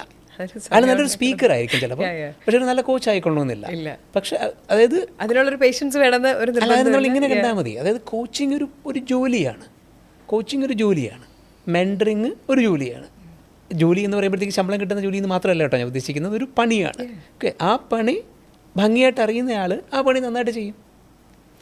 ഒത്തിരി പേര് ഇപ്പം റീലുകളിലെല്ലാം ചോദിക്കുന്ന ഒരു ചോദ്യമാണിത്, അല്ലെങ്കിൽ ഒത്തിരി പേര് കമൻറ്റ് ചെയ്യുന്നൊരു കാര്യമാണ് ഞാൻ നിങ്ങളുടെ അടുത്ത് ചോദിച്ചത്.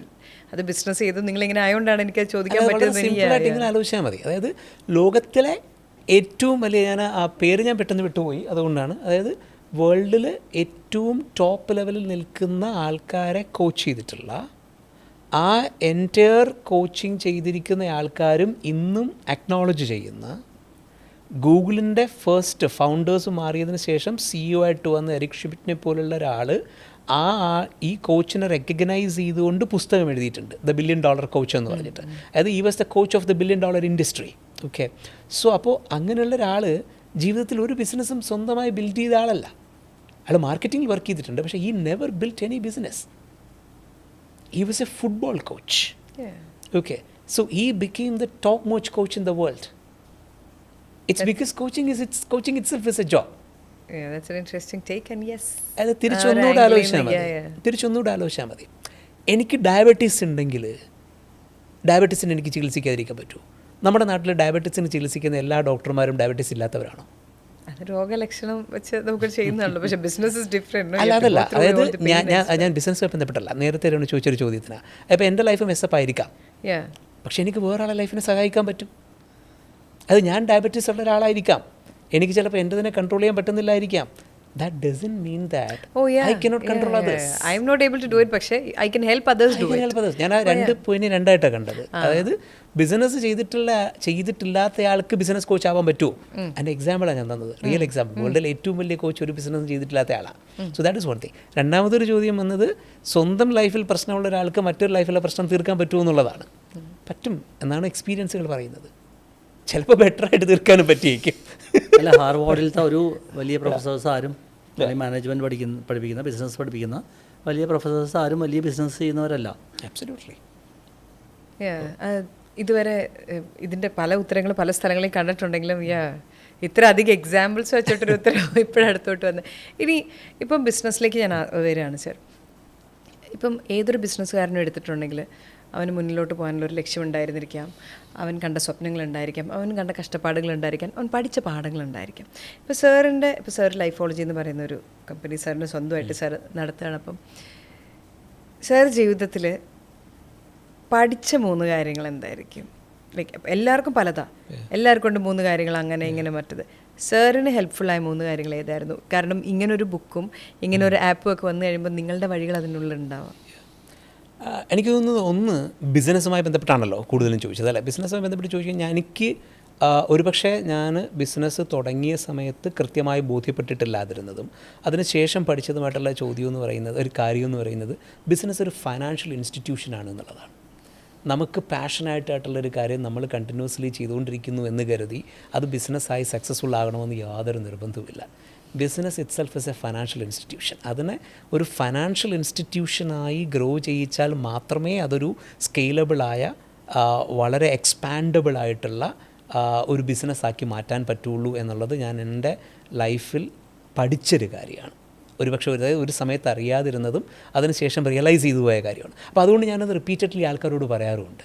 കാരണം പലപ്പോഴും നമ്മൾ ബിസിനസ്സിൽ ഭയങ്കര പാഷനേറ്റ് ആയിട്ടുള്ളൊരു കാര്യം ഉള്ളതുകൊണ്ട് നമ്മൾ ബിസിനസ്സിലേക്ക് ഇറങ്ങും. പക്ഷേ ആ ഒരു കാര്യം കൊണ്ട് ഒരുപക്ഷെ സക്സസ് ആയിക്കൊള്ളണമെന്ന് നിർബന്ധമില്ല. കാരണം നമ്മളതിൻ്റെ ഒരു ഫൈനാൻഷ്യൽ കൺട്രോളിൽ കാര്യമായ രീതിയിൽ ഒരു സ്റ്റെപ്പ് എടുത്തിട്ടുണ്ടാവില്ല. അത് ഞാൻ പഠിച്ച ഒരു കാര്യമാണ്. That is number 1. നമ്പർ 2 എന്ന് പറയുന്നത്, ഇപ്പം ഞാൻ എൻ്റെ ലൈഫിൽ ചെയ്തതെല്ലാം എനിക്കിഷ്ടമുള്ള കാര്യങ്ങളാണ്. ഞാൻ എൻ്റെ പഠിച്ച കോഴ്സ് എനിക്കിഷ്ടമുള്ളതാണ്, പഠിച്ച യൂണിവേഴ്സിറ്റി എനിക്കിഷ്ടമുള്ളതാണ്, ഞാൻ എൻ്റെ ലൈഫിൽ ചെയ്ത എല്ലാ ജോലിയും എനിക്ക് ഭയങ്കര ഇഷ്ടമുള്ള ജോലിയാണ് ഇതിനകത്ത്. അപ്പം നമ്മൾ കരുതും ഒരു പക്ഷേ എല്ലാ ദിവസവും നമുക്ക് എൻജോയ് ചെയ്യാൻ പറ്റുമെന്ന്. ഒരിക്കലുമില്ല. നമുക്ക് ഭയങ്കര ബോറിംഗ് ആയിട്ടുള്ള ഡേയ്സ് ഉണ്ടാവും, ഭയങ്കര ടയറിങ് ആയിട്ടുള്ള ഡേയ്സ് ഉണ്ടാവും. ചില സമയത്ത് ഈ പണിയൊന്നും നിർത്തിയിട്ട് വേറെ പണിക്ക് പോയാൽ മതിയോ എന്ന് ഏറ്റവും ഇഷ്ടമുള്ള പണി ചെയ്യുമ്പോഴും ഉറപ്പായിട്ടും തോന്നുമല്ലോ. കാരണം ഏറ്റവും ഇഷ്ടമുള്ള പണിക്ക് ഗുഡ് തിങ് മാത്രമല്ലല്ലോ നമുക്ക് ഉണ്ടായിരിക്കുക, അല്ലേ? നമുക്ക് ജീവിതത്തിൽ ഏറ്റവും ഇഷ്ടമുള്ളൊരു ലൈഫ് പാർട്ട്ണർ ഉണ്ടെന്ന് കരുതിക്കോ, നമ്മുടെ ഭാര്യയോ ഭർത്താവോ കാമുകനോ കാമുകിയോ ഉണ്ടെന്ന് കരുതിക്കോ, അവരോടൊപ്പം എപ്പോഴും നമ്മൾ ചിരിച്ചും കളിച്ചു ഇരിക്കുവാണോ? അതിനൊരു മറ്റൊരു വശമില്ലേ, ഒരു സ്ഥലമില്ലേ? അപ്പോൾ ഇതൊരു പാക്കേജ് ആയിട്ടല്ലേ ഈ സാധനം വരുള്ളൂ. അപ്പോൾ ഇതിൻ്റെ ഗുഡ് തിങ് മാത്രം എടുത്താൽ മതി എന്ന് നമുക്ക് പറയാൻ പറ്റില്ലല്ലോ.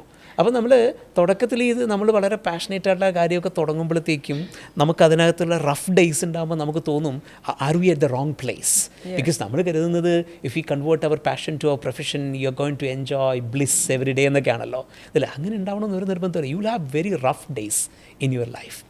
അപ്പോൾ അപ്പോൾ ആ റഫ് ഡേയ്സ് ഒരു പാഷൻ ആയിട്ടുള്ള സാധനം ചെയ്താൽ പോലും ആ റഫ് ഡേയ്സ് ഉണ്ടെങ്കിൽ അതല്ലാത്ത കാര്യം ഒന്ന് ആലോചിച്ച് നോക്കിയേ അല്ലേ. അപ്പോൾ ആ rough days so never expect very good days in your life, never expect very happy days in your life. ഇത് എനിക്ക് ഒരു പക്ഷേ എൻ്റെ ലൈഫിൽ നിന്ന് ഞാൻ മനസ്സിലാക്കിയെടുത്ത ആയിട്ടുള്ളൊരു കാര്യമാണ്. That is number 2. So number 3, മൂന്നാമത്തെ ഒരു കാര്യം എനിക്ക് തോന്നിയിട്ടുള്ളത് പലപ്പോഴും നമ്മുടെ സ്ട്രെങ്ത് മനസ്സിലാക്കി നമ്മൾ പണിയെടുക്കാൻ നോക്കുന്നത്. അത് നമ്മൾ പലപ്പോഴും ചെയ്യുന്നതിന് നമ്മുടെ വീക്ക്നെസ് നമ്മൾ മനസ്സിലാക്കും അല്ലേ. എന്നിട്ട് ആ വീക്ക്നെസ്സിൻ്റെ പുറത്ത് നമ്മളിങ്ങനെ പണി ചെയ്തുകൊണ്ടേയിരിക്കും, നന്നാക്കാൻ വേണ്ടി പണി ചെയ്തുകൊണ്ടേയിരിക്കും. അത് ഭയങ്കര മെനക്കേടാണ് ആ സാധനം. എന്നാൽ ഇപ്പുറത്ത് നമുക്ക് കുറേ സ്ട്രെങ്ത് ഉണ്ടാവും. ആ സ്ട്രെങ്തിനെ നമ്മൾ ഒരിക്കലും എന്ത് ചെയ്യത്തേയില്ല, നമ്മളൊരിക്കലും വർക്ക് ചെയ്യത്തേയില്ല. അപ്പോൾ എനിക്ക് എൻ്റെ ലൈഫിൽ നിന്നും നമ്മൾ ഈ പുസ്തകവുമായി ബന്ധപ്പെട്ടിട്ടുള്ള കാര്യമായാലും അതല്ലെങ്കിൽ ലൈഫിൻ്റെ മറ്റ് എക്സ്പീരിയൻസിൽ നിന്ന് തോന്നിയിട്ടുള്ള കാര്യം, നമ്മുടെ സ്ട്രെങ്തിനെ മനസ്സിലാക്കുകയും നമ്മുടെ പരീക്ഷകൾ പലപ്പോഴും നമ്മുടെ സ്ട്രെങ്തിന് ഒരു പരീക്ഷാ പേപ്പർ നമുക്കത് സ്കൂളിൽ നിന്ന് കിട്ടുന്നൊരു കാര്യമാണ്. ഒരു പരീക്ഷാ പേപ്പർ ഒരു കുട്ടിക്ക് ടീച്ചർ കൊടുക്കുന്നു. ടീച്ചർ കൊടുത്തതിന് ശേഷം ഇന്ന മാർക്ക് നീ അടിപൊളിയായിട്ട് എഴുതിയിട്ടുണ്ട് കേട്ടോ എന്നാണോ പറയുക? എന്താടാ തെറ്റിപ്പോയത് എന്നാണോ പറയുക? വീട്ടിൽ പരീക്ഷാ പേപ്പർ കൊണ്ടുവരുമ്പോഴത്തേക്ക് നമ്മൾ കുട്ടിയോട് എന്താ ചോദിക്കുക? ഈ മാർക്ക് എവിടെ പോയി? അതായത് ബേസിക്കലി ആ വീക്ക്നെസ്സിൽ പിടിച്ച് കളിക്കാനാണ് നമുക്ക് താല്പര്യം. പക്ഷെ അപ്പുറത്ത് വളരെ ബ്യൂട്ടിഫുൾ ആയിട്ടുള്ളൊരു സ്ഥലമുണ്ട്. അതുകൊണ്ട് കാര്യമില്ല. അല്ല, ആ പറയുന്ന സാധനത്തിന് നമ്മൾ എന്ത് ചെയ്താൽ മതി? ഗ്രോ ചെയ്താൽ മതി. അതിന് നമ്മൾ നമ്മുടെ സ്ട്രെങ്ത് എന്താണോ അതിനെ നമ്മൾ ഗ്രോ ചെയ്തുകൊണ്ടേയിരിക്കുക. അത് ഫോർ എക്സാമ്പിൾ ഇപ്പം ഞാൻ എക്സ്ട്രീം ഇൻട്രോവേർട്ട് ആയിട്ടുള്ള ഒരാളാണ്. ഓക്കെ, ഇപ്പം ഞാൻ സംസാരിക്കുന്നത് കേൾക്കുന്ന, ഞാൻ ഇടപെടുന്ന കേൾക്കുന്ന ഒരാൾ ഒരുപക്ഷെ വിശ്വസിക്കത്തില്ല, ഞാൻ പറഞ്ഞാൽ പോലും വിശ്വസിക്കില്ല. പക്ഷേ ഞാൻ അറിയുന്നതിൽ ഏറ്റവും ഇൻട്രോവേർട്ട് ആയിട്ടുള്ള ആളാണ് ഞാൻ, എൻ്റെ പരിചയമുള്ളതിൽ. ഓക്കെ, സോ ഒറ്റയ്ക്കിരിക്കാൻ ആഗ്രഹിക്കുന്ന, മാറി നിൽക്കാൻ ആഗ്രഹിക്കുന്ന, പ്രത്യേകിച്ച് ഒരു ക്രൗഡ് ഇഷ്ടമില്ലാത്ത ഒരാളാണ് ഞാൻ. ഓക്കെ, എന്നാൽ എനിക്ക് ഒരുപാട് സ്ട്രെങ്ത് ഉണ്ട് ഇതിൽ. അപ്പോൾ ഞാൻ തുടക്കത്തിലൊക്കെ എൻ്റെ ഈ ഇൻട്രോവേർഷൻ എങ്ങനെയെങ്കിലും മാറ്റുന്നതിന് വേണ്ടി ഞാനിങ്ങനെ ചിന്തിച്ചുകൊണ്ടേയിരിക്കും. അപ്പോൾ അത് ഭയങ്കര മെനക്കേടും ഭയങ്കര ഹെവി ലിഫ്റ്റിങ്ങുമാണിത്. അപ്പോൾ അതിനേക്കാൾ എനിക്ക് സ്ട്രെങ്ത് ഉള്ള എത്രയോ കാര്യങ്ങളുണ്ട്. അത് ഞാൻ നന്നായിട്ട് ചെയ്ത് കഴിഞ്ഞാൽ people will naturally come to you. You don't have to go and bounce on people every time. So ഇതാണ് എൻ്റെ ബേസിക് ലേണിംഗ്. സക്സസ് പലപ്പോഴും ഭയങ്കര ബോറിങ്ങാണ്. അതായത് സക്സസ് വേറൊരു ആൾക്ക് അല്ലെങ്കിൽ സമൂഹത്തിന് നമ്മളെ കാണുമ്പോൾ അവർക്കുണ്ടാവുന്ന ഒരു സന്തോഷം അല്ലെങ്കിൽ ഒരു ഫീലിംഗ് ഉണ്ടാക്കാനുള്ളൊരു സുഖം ഒഴിച്ചു കഴിഞ്ഞാൽ സക്സസ്സിലേക്കുള്ള വഴി പലപ്പോഴും ബോറിങ്ങാണ്. അതിന് കണ്ടമാന ദിവസങ്ങൾ നമ്മൾ വർക്ക് ചെയ്യണം, ഹാർഡ് വർക്ക് ചെയ്യണം, പല കാര്യങ്ങളെ പറ്റി ആലോചിക്കണം. അതുമ്പോൾ വീണ്ടും ചിലപ്പോൾ സക്സസ് മാത്രമല്ല, ആദ്യം പരാജയങ്ങളുണ്ടാവും, അത് ഏറ്റുവാങ്ങണം, വീണ്ടും മുന്നോട്ട് പോകണം. ഇതൊന്നും പറയാൻ പ്രത്യേകിച്ച് ആരും കാണത്തില്ല, അതാരും അറിയുന്നില്ലല്ലോ. അപ്പോൾ ആ സക്സസ് കിട്ടുന്ന മൊമെൻറ്റിൽ മാത്രമാണ് അത് സെലിബ്രേറ്റ് ചെയ്യപ്പെടുന്നത്. അതുകൊണ്ടാണ് പലപ്പോഴും സക്സസ്സിനെ പുറത്തുനിന്നുള്ള ആളുകൾ എപ്പോഴും ഷെയർ ചെയ്യുന്നതും നമുക്കത് എന്തുകൊണ്ടോ ബോറിംഗ് ആയിട്ട് ബോറിംഗ് ആയിട്ട് തോന്നും. അതൊന്ന്.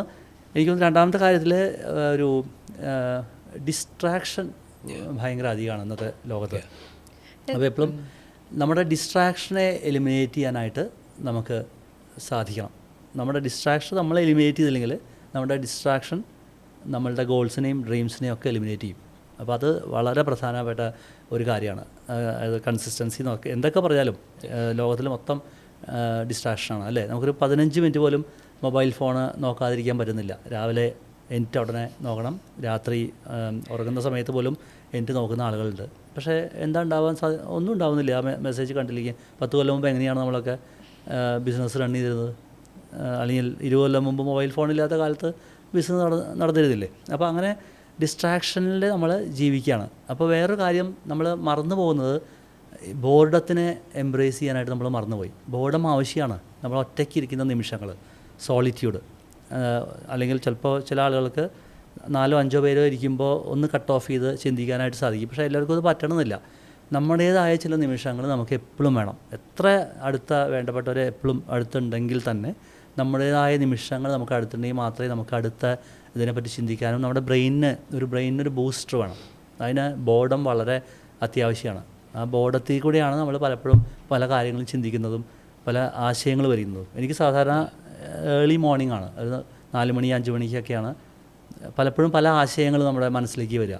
അപ്പോൾ നമ്മൾ ഒറ്റയ്ക്ക് ഇരിക്കുന്ന നിമിഷം അല്ലെങ്കിൽ ഒറ്റയ്ക്ക് നടക്കാൻ ഇഷ്ടമാണ്. ആ സമയത്ത് നമുക്ക് വരുന്ന ആശയങ്ങൾ അതിനൊക്കെ ഒരു പ്രത്യേകത ഉണ്ടായിരിക്കും. അപ്പോൾ എനിക്ക് തോന്നുന്നു ഈ 3 കാര്യങ്ങൾ എല്ലാവരുടെ ജീവിതത്തിലും വളരെ പ്രധാനപ്പെട്ടതാണ്.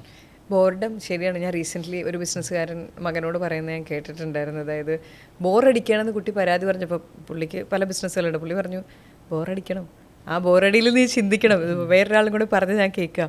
അതുപോലെ ഈ പാഷൻ, ഇപ്പോൾ സാർ നേരത്തെ പറഞ്ഞല്ലോ, ഞാൻ സാറിനോട് ചോദിക്കട്ടെ സാർ, ഈ പാഷൻ, ഇപ്പോൾ എല്ലാവരും പാഷൻ പിന്തുടരുന്നതിനെക്കുറിച്ച് പറയും.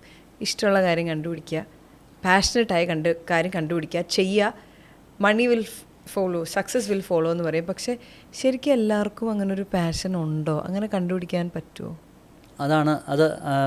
അതിനും കൂടിയുള്ള ഒരു ഉത്തരമാണ് നമ്മുടെ പുസ്തകം. ഇപ്പോൾ 369-ൻ്റെ 9 നമ്മളൊരു സസ്പെൻസായിട്ട് വയ്ക്കാം. അത് വേണ്ട ഒരു പുസ്തകം വായിക്കുക, അല്ലെങ്കിൽ ആപ്പിൽ ഡൗൺലോഡ് ചെയ്യട്ടെ. പക്ഷേ പലപ്പോഴും പാഷൻ നമ്മൾ 20-ാമത്തെ വയസ്സിലോ 30-ാമത്തെ വയസ്സിലോ അറിയുന്നില്ല. അതൊന്ന്. നമ്മൾ പലരിലും എന്താ ചെയ്യുക വെച്ചാൽ, ആദ്യം ചെയ്യുന്ന ജോലി എന്താണോ, അല്ലെങ്കിൽ ആദ്യം ചെയ്യുന്ന കാര്യങ്ങൾ നമ്മൾ ചെയ്തുകൊണ്ടേയിരിക്കും. അതിൽ നമ്മൾ പരാജയമാണെന്ന് അറിയാം, അല്ലെങ്കിൽ ജസ്റ്റ് മീഡിയോക്കറാണെന്ന് അറിഞ്ഞാലും വീട്ടിൽ പറഞ്ഞാൽ എന്തുണ്ടാവും, അല്ലെങ്കിൽ ആ ജോലി നമ്മൾ വേണ്ടാച്ച വേറെക്ക് പോയാൽ ഉണ്ടാവുന്ന റിസ്ക്, ഫാമിലി ഉള്ളവർക്ക് അങ്ങനത്തെ പ്രശ്നങ്ങൾ. അപ്പോൾ നമ്മൾ അതിൽ നമ്മൾ സാറ്റിസ്ഫൈഡ് ആവും, പിന്നെ അതുമായിട്ട് മുന്നോട്ട് പോവുക ചെയ്യുന്നത്. അപ്പോൾ അതുകൊണ്ടാണ് പലർക്കും അവരുടെ പാഷൻ കണ്ടുപിടിക്കാൻ പറ്റാത്തത്. അത് രണ്ടാമത്തെ കാര്യം. പക്ഷേ എൻ്റെ അഭിപ്രായത്തിൽ 20-നും 30-നും ഒക്കെ ഇടയ്ക്ക് നമുക്ക് ഒരു കാര്യം ഇഷ്ടമല്ല എന്ന് തോന്നിയാൽ എന്താ വേണ്ടത് വെച്ചാൽ അത് കട്ട് ചെയ്ത് അടുത്തേക്ക് നമുക്ക് ട്രൈ ചെയ്തുകൊണ്ടേ ഇരിക്കാം. മേ ബി പാഷൻ ഒരു ദിവസം കൊണ്ട് 20-ാമത്തെ വയസ്സിലോ 25-ാമത്തെ വയസ്സിലോ കണ്ടുപിടിക്കാൻ പറ്റണമെന്നില്ല. അപ്പോൾ നമുക്ക് കൂടുതൽ കാര്യങ്ങൾ ട്രൈ ചെയ്ത് മാറി ചിന്തിച്ച് ട്രൈ ചെയ്ത് നമുക്ക് ഇഷ്ടപ്പെട്ട കാര്യം കണ്ടെത്താം. ആദ്യം നമുക്ക് ചെയ്യുമ്പോൾ ഒരു ജോലിയാണെന്ന് തോന്നാത്ത ഒരു കാര്യം അത് കണ്ടെത്താൻ പറ്റിക്കഴിഞ്ഞാൽ അതിനെ നമുക്ക് പാഷനാകാം. And that becomes your passion. അതൊരു മെത്തേഡായിട്ട് നമുക്ക് കാണാം. അപ്പോൾ എനിക്ക് ഇഷ്ടമുള്ള കാര്യമായിരുന്നില്ല ഫിനാൻസ്. പക്ഷേ ഞാൻ എന്താ വിചാരിച്ചാൽ, എനിക്ക് ഇഷ്ടമുള്ള കാര്യത്തിൽ നിന്ന് എനിക്ക് പൈസ സമ്പാദിക്കാനായിട്ട് സാധിക്കില്ല. അപ്പോൾ ഫിനാൻസ് ഒരു പ്രൊഫഷനായിട്ട് എടുത്താൽ എനിക്ക് ഇഷ്ടമുള്ള കാര്യം ചെയ്യാനുള്ള സമയം കിട്ടും. അങ്ങനെയും ആവാം. അങ്ങനെ 2 തരത്തിൽ നമുക്ക് ആലോചിക്കാം. ഞാൻ ചോദിക്കാൻ വന്ന ചോദ്യത്തിൻ്റെ ഒരു കാര്യമാണിത്. അപ്പോൾ അതായത് ഇപ്പം എനിക്ക് വളരെ അടുത്തറിയാവുന്ന എൻ്റെ ഒരു സുഹൃത്ത്, പുള്ളി ബിസിനസ് ഇൻവെസ്റ്റ്മെൻറ്റിന് വേണ്ടിയിട്ട് പൈസ ഉണ്ടാക്കിയത് മാർക്കറ്റിംഗ് ചെയ്തിട്ടാണ്. ഞാൻ ശരിക്കും വിചാരിച്ച പുള്ളിക്ക് മാർക്കറ്റിംഗ് ഇഷ്ടമാണെന്നാണ്. ഇപ്പോൾ റീസെൻ്റ്ലി എൻ്റെ അടുത്ത് പുള്ളി പറയായിരുന്നു, എനിക്ക് ഏറ്റവും വെറുപ്പുള്ള കാര്യമായിരുന്നു മാർക്കറ്റിംഗ്, കാണരുത്. പക്ഷേ ഹീ ക്യാൻ സെൽ എനിത്തിങ്, എന്ത് കൊടുത്താലും പുള്ളി വിൽക്കും കൺവിക്ഷനോട് കൂടി. കാരണം പുള്ളി അങ്ങനത്തെ സാധനം പുള്ളി വിൽക്കും, പുള്ളി ചെയ്തിരിക്കും. And he made lakhs, may be ഒരുപാട് കോടികൾ ഉണ്ടാക്കിയെന്ന് പറയാം. പക്ഷേ മാർക്കറ്റിങ്ങിലാണ്. അപ്പോഴൊക്കെ ഞാൻ വിചാരിച്ച ഈ മനുഷ്യന് ഭയങ്കര ഇഷ്ടമാണ് മാർക്കറ്റിംഗ്. അതുകൊണ്ട് ബട്ട് ദെൻ ഐ റിയലൈസ്ഡ്, അല്ലെങ്കിൽ പുള്ളി പറഞ്ഞപ്പോൾ എനിക്ക് മനസ്സിലായി മാർക്കറ്റിംഗ് വെറുപ്പായിരുന്നു. അപ്പം ദെൻ ഇഷ്ടമുള്ള കാര്യങ്ങളിലേക്ക് പിന്നീട് പാഷനിലേക്കൊക്കെ എത്തി. പക്ഷേ seed money came from sir പറഞ്ഞ പോലെ ഇഷ്ടമില്ലാത്ത കാര്യം ചെയ്തുകൊണ്ട്. പക്ഷേ പലപ്പോഴും ബിസിനസ്സിലേക്ക് വരുമ്പോൾ അല്ലെങ്കിൽ ജീവിതത്തിൽ ആളുകൾക്ക് തെറ്റിപ്പോകുന്നൊരു കാര്യം, ഇതെനിക്ക് പാഷനേറ്റ് ആയിട്ടുള്ള കാര്യമല്ല എന്ന് പറഞ്ഞ് ഈ rolling stone gathers no moss പോലെ over celebrated word. Exactly, it's an over celebrated, over decorated word. അത്രയും ഡെക്കറേറ്റ് ചെയ്യേണ്ട ഒരു വാക്കാണ് പാഷൻ എന്ന് എനിക്ക് തോന്നുന്നില്ല ഇതിനകത്ത്. ഓക്കെ, കാരണം അങ്ങനെ ഭയങ്കര അദമ്യമായ പാഷൻ എന്നൊക്കെ നമ്മൾ ഈ പറയുന്ന ദാറ്റ് ബ്ലിസ്ഫുൾ ഫീലിംഗ് ഒക്കെ ഇല്ലാതെ തന്നെ കാര്യങ്ങൾ വളരെ ഭംഗിയായിട്ട് മുന്നോട്ട് കൊണ്ടുപോകാൻ നമുക്ക് സാധിക്കും ഇതിൽ. അപ്പോൾ എനിക്ക് തോന്നുന്നത്, നമുക്ക് ഒരു പാഷൻ ഉണ്ട് എങ്കിൽ നമ്മൾ ആ പാഷൻ അങ്ങ് എടുത്തോളൂ, അതെടുത്ത് മുന്നോട്ട് പൊക്കോളൂ. പക്ഷേ ഇല്ലെങ്കിൽ അതിങ്ങനെ ഇല്ലാതെ വിഷമിച്ചിരുന്ന് എനിക്ക് പാഷൻ ഇല്ലല്ലോ, എൻ്റെ പാഷൻ കണ്ടെത്താൻ പറ്റിയില്ലല്ലോ എന്ന് പറഞ്ഞ് നമ്മളിങ്ങനെ ഇരുന്ന് ആലോചിച്ച് നമുക്ക് പാഷൻ കണ്ടെത്താനൊന്നും പറ്റില്ല ഇതിൽ. അപ്പോൾ നമുക്ക് ചെയ്യേണ്ട കാര്യം എന്താ, ഇപ്പോൾ ഒരു 20 വയസ്സിലോ അല്ലെങ്കിൽ 22 വയസ്സിലോ ഒക്കെ നമ്മളൊരു പ്രൊഫഷനിലേക്ക് ഇറങ്ങുന്ന സമയത്ത് നമുക്ക് വളരെ പാഷനേറ്റ് ആയിട്ടുള്ളൊരു ജോലി നമുക്ക് കണ്ടെത്താൻ കഴിഞ്ഞാൽ, അങ്ങനൊരു സാധനം ഉണ്ടെങ്കിൽ, അതിനൊരു പണം കിട്ടാനുള്ള സാധ്യതയുണ്ടെങ്കിൽ, അത് പ്രയോഗിച്ച് കഴിഞ്ഞാൽ നമ്മുടെ ലൈഫിൽ മുന്നോട്ട് പോകാൻ പറ്റുമോ നമുക്ക് തോന്നിയാൽ അതെടുത്ത് മുന്നോട്ട് പോവുക. That is number 1. Okay, number 2, ഇനി അങ്ങനെ ഒരു കാര്യം കണ്ടെത്താൻ പറ്റിയില്ലെങ്കിൽ, സോ ഏറ്റവും എളുപ്പത്തിൽ എനിക്ക് കിട്ടുന്ന നല്ല രീതിയിൽ പണം കയ്യിലേക്ക് വരുന്ന ഒരു ജോലി എടുക്കുകയും അതിനെ തിരിച്ച് പാഷനാക്കി കൺവേർട്ട് ചെയ്യാൻ കഴിയുമോ എന്ന് നോക്കുകയും ചെയ്യുക. രണ്ടാമത്തത്. ഇനി മൂന്നാമത്തത്, ഒരു കാര്യം ഞാൻ ചെയ്യുന്നു, അതെനിക്ക് ഇഷ്ടമേ വരുന്നില്ല എന്ന് വിചാരിക്കുക, അത് വിട്ട് അടുത്ത കാര്യത്തിലേക്ക് പോവുക. എന്നിട്ട് ആ ഒരു സമയത്ത് ഒരു പക്ഷേ നമുക്ക് അതിനോട് ചിലപ്പോൾ ഒരു ഇഷ്ടം ഉണ്ടായേക്കാം, ഇഷ്ടം തോന്നിയേക്കാം, പക്ഷെ അതും നല്ലതല്ല എന്ന് തോന്നുന്നു. അങ്ങനെയാണെങ്കിൽ നമ്മൾ അടുത്തൊരു ഓപ്പർച്യൂണിറ്റി തേടുക. എവിടം വരെ? അല്ല, ദാറ്റ്സ് എ പോയിന്റ്. അതായത് അത് ഒരു കരിയറേ ജീവിതത്തിൽ ഉണ്ടാകാവൂ, അല്ലെങ്കിൽ ഒരു കരിയർ തന്നെ സ്റ്റേബിളായി നിൽക്കണം എന്നൊക്കെയുള്ള തോന്നൽ വരുമ്പോഴല്ലേ ഈ എവിടം വരെയുള്ള നല്ല ക്വസ്റ്റ്യൻ ഒരു പ്രാധാന്യമുള്ളൂ. അങ്ങനെ ഉണ്ടാവണമെന്നൊരു നിർബന്ധം പിടിക്കേണ്ട കാര്യമില്ലല്ലോ. അതെ, പക്ഷേ റെസ്പോൺസിബിലിറ്റീസ് ഒരു വശത്ത് വരും ഈ അല്ലല്ല, പണം ഇതിനിടയിൽ വേണം. അല്ലല്ല, പണം വേണം. അതായത് ഇതിൽ നിന്നും മറ്റിടത്തേക്ക് മാറിപ്പോകുമ്പോഴത്തേക്കും ദാരിദ്ര്യത്തിലേക്ക് കൂട്ടിത്തരണമെന്നല്ല ഞാൻ പറഞ്ഞത്. പലർക്കും ഒരു ഭാര്യ ഉണ്ടാവും, കുട്ടികളുണ്ടാവും. പാഷന്റെ പിന്നാലെ പോയി പണം ഉണ്ടാക്കാതെ നടക്കുന്നവന് അടി കൊടുക്കണം. Okay, that's A different matter. അതല്ല ഞാൻ പറഞ്ഞത്. ഞാൻ പറഞ്ഞത് ഒന്നിൽ നിന്നും മറ്റതിലേക്ക് പോകുമ്പോഴത്തേക്കും പണം ഇല്ലാത്തതിലേക്ക് പോകാനല്ല ഞാൻ പറഞ്ഞത്. ഒരു ജോലി ചെയ്യുന്നു, അതവന് താല്പര്യപ്പെടുന്നില്ല എന്ന് തോന്നുന്നു, പണം കിട്ടുന്ന, വരുമാനം കിട്ടുന്ന മറ്റൊരു ജോലി നോക്കുക, അതിലവനൊരു ഇഷ്ടം കിട്ടുമോ എന്ന് നോക്കുക. ഓക്കെ, സോ അതല്ലെങ്കിൽ അടുത്തൊരു സാധനം നോക്കുക, അതിലൊരു ഇഷ്ടം കിട്ടുമോ എന്ന് നോക്കുക. സോ അങ്ങനെ 3 വഴികൾ നമുക്കുണ്ട്. ഒന്ന്, പാഷൻ കിട്ടിയാൽ അത് ചെയ്യാം. 2, അങ്ങനെ അല്ലെങ്കിൽ നമുക്ക് കിട്ടുന്ന ജോലിയെ നമുക്ക് എന്താക്കി കൺവേർട്ട് ചെയ്യാം, പാഷനാക്കി നമുക്ക് കൺവേർട്ട് ചെയ്യാം. ഇനി 3, അങ്ങനെ കൺവേർട്ട് ചെയ്യാൻ പോലും പറ്റാത്തത്ര ഇഷ്ടമില്ലാത്ത ജോലിയാണെങ്കിൽ നമുക്ക് എന്ത് ചെയ്യാം, അടുത്തൊരു സാധനം നമുക്ക് എക്സ്പ്ലോർ ചെയ്യാം. പക്ഷേ എന്ത് ചെയ്യരുത്, ഞാൻ പാഷൻ കണ്ടെത്തിയതിന് ശേഷമേ ജീവിതത്തിൽ എന്തെങ്കിലും ചെയ്യുള്ളൂ എന്ന് പറഞ്ഞിരിക്കുന്ന ആൾക്കാരുണ്ട് അല്ലേ. ഇനി 2, എനിക്കൊരു പാഷനുണ്ട്, പക്ഷേ അതിന് പണം തരാൻ ആരും തയ്യാറല്ല, അതിന് പ്രത്യേകിച്ച് വലിയ മാർക്കറ്റ് വാല്യൂ ഒന്നുമില്ല, പക്ഷേ still I will go with my passion എന്ന് പറഞ്ഞിട്ട് ജീവിതം ദുരന്തത്തിലോട്ട് കൊണ്ടുപോകുന്നവരുമുണ്ട്. അത് രണ്ടും വളരെ മോശപ്പെട്ട കാര്യം. അവർ സിംഗിളായിട്ട് ജീവിക്കുമായിരിക്കും നല്ലത്, വേറെ ഉത്തരവാദിത്വം. ഫിയർ ഓഫ് ഫെയിലിയറുള്ള പല ആളുകളുണ്ട് ജീവിതത്തിലെ. അപ്പം ആളുകളായിരിക്കും ചിലപ്പോൾ എനിക്ക് തോന്നുന്നു പെർഫെക്റ്റായിട്ട് മാത്രമേ ഞാൻ മുന്നോട്ട് പോകുള്ളൂ, അല്ലെങ്കിൽ പാഷൻ കണ്ടെത്തിയിട്ടേ ഞാൻ വർക്ക് ചെയ്യുള്ളൂ, അങ്ങനെയൊക്കെ പറയുന്നതിൽ ഒരർത്ഥമില്ല. ഇനിയിപ്പം ഒരുപാട് നിങ്ങൾ പുതിയ ജനറേഷന് ജോലിയിൽ വരുന്നവരാണ്, കാണുന്നവരാണ്. അപ്പം അവരിൽ ശ്രദ്ധിച്ച് ഇപ്പോൾ പലരും, ഇപ്പോൾ എനിക്ക് എൻ്റെ ഒരു സുഹൃത്ത് കമ്പനികളിൽ പുള്ളി പറയുന്നത്, എനിക്ക് ജെൻസി ആൾക്കാരെ എനിക്ക് പണിക്കെടുക്കാൻ ഇഷ്ടമല്ല, എനിക്ക് 2000-ന് ശേഷമുള്ളവരെ എടുക്കാൻ ഇഷ്ടമല്ല, ആംബിഷൻ ഇല്ല, വന്നു കഴിഞ്ഞാൽ പണി എടുക്കണം എന്നില്ല, വരുന്നതും പോകുന്നതും അറിയില്ല, ആ ഒരു ടൈപ്പ് ഓഫ് ഒരു ആറ്റിറ്റ്യൂഡാണ്. They don't know the basic office manners. ഒരു ഇമെയിൽ അയക്കുമ്പോൾ പോലും വൃത്തിയായിട്ട് അയക്കാനായിട്ട് അറിയത്തില്ല. അങ്ങനെ പറഞ്ഞ് ഒരാളല്ല, പലരുടെ അടുത്ത് നിന്നാണ് ഞാനത് കേൾക്കുന്നു. പക്ഷേ അങ്ങനെ ഒരു കാര്യമുണ്ടോ? Do you observe things like that? അതിൻ്റെ അങ്ങനെ ഒരു കാര്യമുണ്ട് ഒരു പരിധി വരെ. പക്ഷേ അതിൻ്റെ ഉത്തരവാദികൾ ഞങ്ങളുടെ പ്രായമുള്ള അവരുടെ പാരൻസാണ്. കാരണം ഈ ജൻസികളുടെ പാരൻസ് ആണ് ഏറ്റവും അധികം കുട്ടികളെ ഇൻഫ്ലുവൻസ് ചെയ്യുന്നതും, കുട്ടികൾ എങ്ങോട്ട് നടക്കണം, എന്ത് ചെയ്യണം. അതുമാത്രമല്ല, ഇപ്പോൾ പാരൻ്റൽ കൺട്രോള്, മൊബൈൽ ഫോൺ ഏത് നേരത്തും മൊബൈൽ ഫോൺ വിളിച്ചുകൊണ്ടിരിക്കും, അമ്മ വിളിക്കും, അച്ഛൻ വിളിക്കും. അതുമാത്രമല്ല, ഐഫോൺ സെക്യൂരിറ്റി ഫീച്ചർ അനുസരിച്ച് കുട്ടി എവിടെ പോയിന്ന് വരെ ട്രേസ് ചെയ്യാൻ പറ്റുന്ന ലൊക്കേഷൻ വരെ ട്രേസ് ചെയ്യാം. അപ്പോൾ കുട്ടി വളരെ ശ്വാസം മുട്ടിയിട്ടാണ് ഓരോ സ്ഥലത്തേക്ക് പോകുന്നത്. കുട്ടിക്ക് അത് ലവ് ആണോ സെൽഫിഷ്നെസ് ആണോ, ഈ ലവിൻ്റെയും സെൽഫിഷ്നെസ്സിന് തമ്മിലുള്ള ഒരു ചെറിയൊരു നേർത്ത ഒരു വര മാത്രമേ ഉള്ളൂ. നമ്മളത് ലവായിട്ട് ചെയ്യുന്നൊരു കാര്യം നമ്മൾ ആ സ്വാർത്ഥത കൊണ്ടാണ് ചെയ്യുന്നത്. നമുക്ക് എപ്പോഴും നമ്മുടെ മോനോ മകളോ നമ്മുടെ അടുത്തുണ്ടാവണം എന്നുള്ള തോന്നൽ, ടെൻഷനും സ്വാർത്ഥതയുമാണ്. സ്വാർത്ഥതയിൽ നിന്നാണ് ആങ്സൈറ്റിയും ടെൻഷനൊക്കെ വരുന്നത്. എൻ്റെ മോൾ ഞാൻ വിചാരിക്കുന്ന അതേപോലെ ജീവിക്കണം, ഞാൻ പറയുന്ന പ്രൊഫഷൻ തിരഞ്ഞെടുക്കണം, ഞാൻ പറയുന്ന ആളെ വിവാഹം കഴിക്കണം, ഞാൻ പറയുന്ന സ്ഥലത്ത് അവർക്ക് ജോലി ഉണ്ടാവണം, ഞാൻ പറയുന്ന ലൊക്കേഷനിൽ അല്ലെങ്കിൽ ഞാൻ പറയുന്ന കമ്പനിയിൽ അവർ വർക്ക് ചെയ്യണം എന്നൊക്കെ വിചാരിക്കുന്നിടത്തു നിന്നാണ് ഈ പ്രശ്നങ്ങൾ മുഴുവൻ ഉണ്ടാകുന്നത്. അപ്പോൾ അവർക്ക് അവരുടേതായ ഒരു ഒപ്പീനിയൻ ഉണ്ടാവുന്നില്ല, അവരുടെ അഭിപ്രായങ്ങൾ രൂപീകരിക്കാനായിട്ട് സാധിക്കുന്നില്ല. അപ്പോൾ എല്ലാം വേറൊരാൾ തീരുമാനിക്കുമ്പോൾ ജീവിക്കാനുള്ള ഒരു താല്പര്യം അവരിൽ ഉണ്ടാവുന്നില്ല. എല്ലാം ഡയറക്റ്റ് ചെയ്യാൻ എനിക്ക് ആളുണ്ട്. നമ്മളൊക്കെ അങ്ങനെയല്ലേ, നമ്മളെ ഡയറക്റ്റ് ചെയ്യാൻ ആളുള്ളപ്പോൾ നമ്മൾ സ്വാഭാവികമായിട്ടും ആ ഡയറക്ഷനും ഇൻസ്ട്രക്ഷനും വേണ്ടി കാത്തിരിക്കും. അത്രേ ജൻസികൾ ഞങ്ങളുടെ കുട്ടികൾ ചെയ്യുന്നുള്ളൂ. പക്ഷേ അവർക്ക് ഇഷ്ടമുള്ള മേഖലയിൽ അവരെത്തിക്കഴിഞ്ഞാൽ, അവർക്ക് ഇഷ്ടമുള്ള കാര്യത്തിൽ അവരെ നമ്മൾ കറക്റ്റായിട്ട് ഗൈഡ് ചെയ്താൽ നമ്മുടെ തലമുറയെക്കാളും വളരെ നന്നായിട്ടാണ് ജൻസികൾ വർക്ക് ചെയ്യുന്നതാണ് എനിക്ക് തോന്നിയിട്ടുള്ളത്.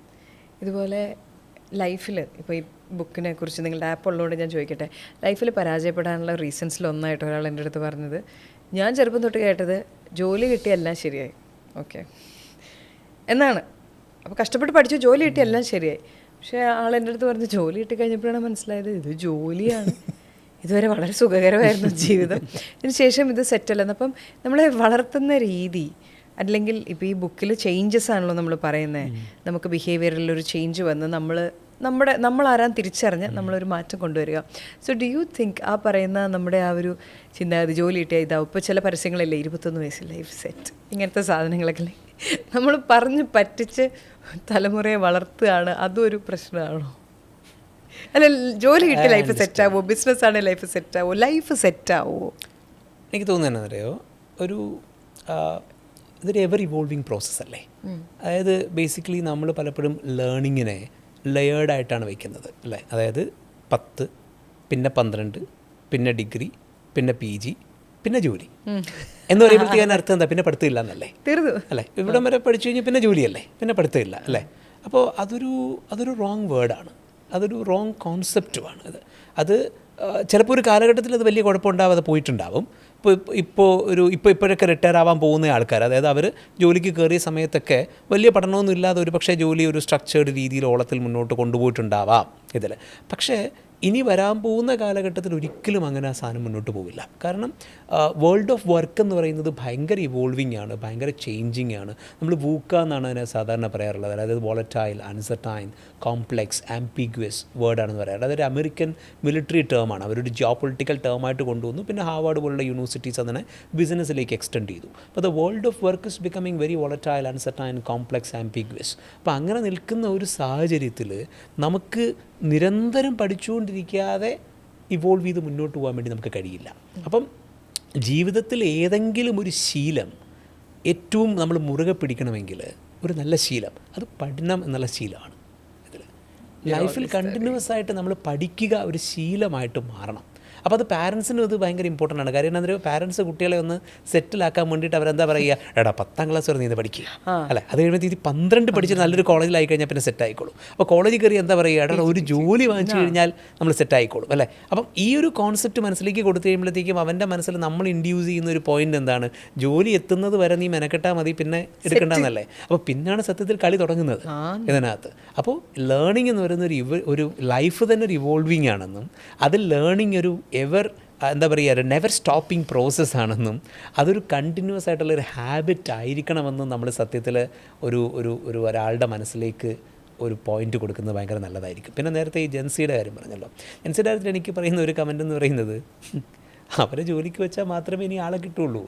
അപ്പോൾ അവൻ പണിയെടുക്കില്ല, അവൻ മോശമാണ്, അവൻ്റെ കൾച്ചർ ശരിയല്ല, അവൻ പറഞ്ഞാൽ കേൾക്കില്ല എന്നൊക്കെ പറഞ്ഞാൽ നിങ്ങൾ റോബോട്ടിനെ വെച്ച് പണിയെടുക്കേണ്ടി വരും ബേസിക്കലി. ഇനി അതല്ലാതെ പഴയ ജനറേഷനെ ഇനി വീണ്ടും തിരിച്ചു കൊണ്ടുവരാൻ പറ്റത്തൊന്നുമില്ലല്ലോ. അപ്പോൾ naturally they are going to be the workforce. So അപ്പോൾ അവരൊരു സിസ്റ്റത്തിന് പറ്റില്ലായിരിക്കാം. അത് ഏത് സിസ്റ്റത്തിനാണ് പറ്റാത്തത്? പഴയ സിസ്റ്റം, ഇപ്പോൾ ഉണ്ടാക്കി വെച്ചിരിക്കുന്ന സിസ്റ്റത്തിനല്ല. So you build systems for them. അത് നല്ലതോ ചീത്തയോ എന്ന് ചിന്തിക്കാനുള്ളൊരു ഓപ്ഷൻ നമുക്കില്ല. So the employees are optionless, absolutely optionless. Okay. So you have to adapt with them. There is no other way. പിന്നെ ഇത് നമ്മളുടെ ഒരു 40s ആളുകൾ ഉണ്ടാക്കിയൊരു നരേറ്റീവും കൂടിയാണ്. കാരണം നമ്മളുടെ സിസ്റ്റത്തിന് അവർ യോജിക്കുന്നില്ല, അല്ലെങ്കിൽ അവരുടെ സിസ്റ്റത്തിൽ നമുക്ക് വരാനും സാധിക്കത്തില്ല. എല്ലാ ഓർഗനൈസേഷൻസിൻ്റെയും ടോപ്പ് പൊസിഷനിലുള്ള ആളുകളെല്ലാം ഒരു എബോവ് 40 ഉള്ള ആളുകളായിരിക്കും.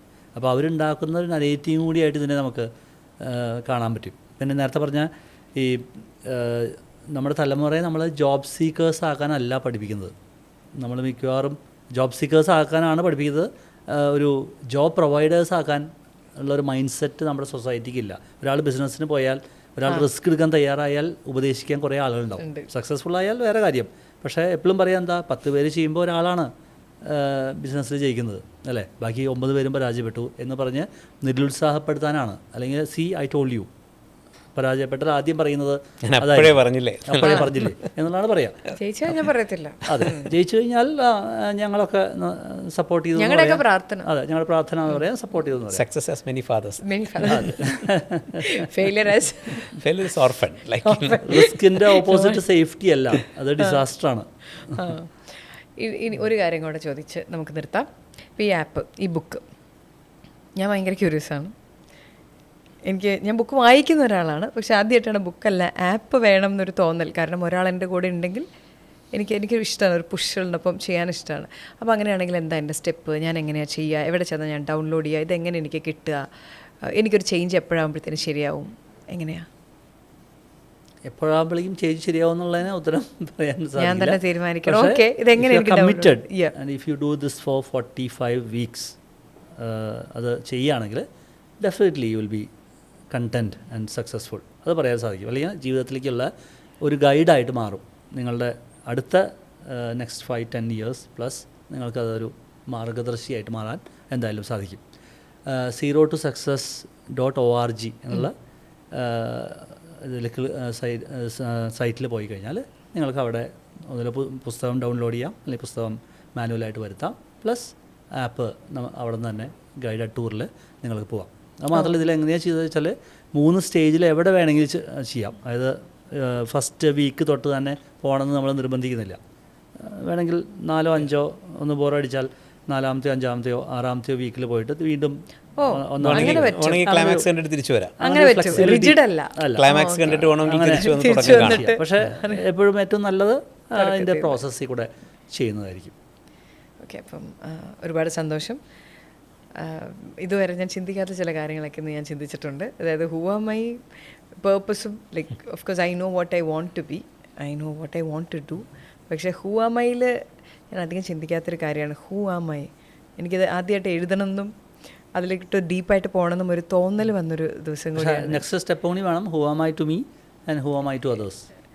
അതൊക്കെ എഴുതി കഴിഞ്ഞാൽ ചിലപ്പോൾ ഉള്ള ബന്ധങ്ങളൊക്കെ പോകുന്നു തോന്നുന്നു. Who am I to me വരുമൊക്കെ, who am I to others വന്നു കഴിയുമ്പോൾ ഇത്ര എക്സ്പ്ലോയിറ്റേഷൻ ഉണ്ടോ എന്നൊക്കെ ആയിരിക്കാം ചിലപ്പോൾ ചിന്തിക്കുന്നത്. But it's really important to do that. ചുമ്മാ ജീവിക്കുകയല്ലല്ലോ. ആകെ ഈ പറഞ്ഞ പോലെ ഇത്ര വർഷം 70 എല്ലാവരും ജീവിക്കത്തുമില്ല.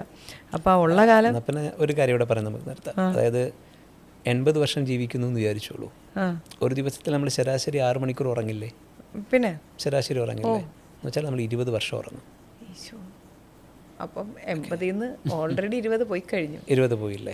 പിന്നെ 60. ഇനി അടുത്ത് ഒരു ദിവസത്തിൽ നമ്മൾ നമ്മുടെ റൂട്ടീൻ ആക്ടിവിറ്റീസ്, പല്ല് തേക്കുക, കുളിക്കുക, ഭക്ഷണം കഴിക്കുക, ഭക്ഷണം ഉണ്ടാക്കുക, ക്ലീൻ ചെയ്യുക, അലക്കുക, കുളിക്കുക പോലുള്ള സാധനങ്ങൾ, ട്രാഫിക് ബ്ലോക്ക്, ഇങ്ങനെയുള്ള കാര്യങ്ങളൊക്കെ കൂടെ എങ്ങനെ പോയി കഴിഞ്ഞാൽ ഒരു 3 മണിക്കൂർ ചിലവാവില്ലേ? 3 കൂടുതൽ പോയാലേ കൂടുതലാവുമല്ലോ.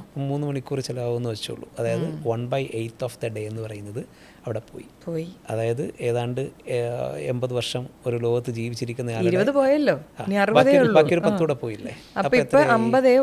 അപ്പൊ ഇനി ബാക്കി 50 ആണുള്ളത് അല്ലേ? ഈ പറയുന്ന 50 ഇനി ബാക്കിയുടെ മുറിച്ച് ഞാനിപ്പോൾ തീർക്കണോ? വേണ്ട, അതിൽ കുറെ ജീവിച്ചു കഴിഞ്ഞു. അതായത് അടിസ്ഥാനപരമായിട്ട് നമുക്ക് ഒരു ലൈഫിന് വേണ്ടി നമ്മൾ കിട്ടുന്നത് 80 വർഷം എന്നൊക്കെ പറഞ്ഞാലും ഒരു വളരെ എന്തെങ്കിലും നമ്മുടെ ലൈഫിൽ ചെയ്യാൻ പറ്റുന്നതായി നമുക്ക് കിട്ടുന്ന ഒരു 10-30 വർഷമായിരിക്കും. അത്രേ ഉള്ളൂ. ഓക്കെ, അപ്പോൾ ആ സമയം നന്നായി പ്ലാൻ ചെയ്ത് കൃത്യമായ രീതിയിലൊരു പ്രോസസ്സിലൂടെയൊക്കെ പോയി ഡിസിപ്ലിൻഡായി ജീവിച്ചാൽ നന്നായി നമുക്ക് ജീവിക്കാം. അതിലിപ്പോൾ ഡിസ്ട്രാക്ഷൻ കൂടി ഉണ്ട്. അതെ, കൂട്ടുന്നില്ല.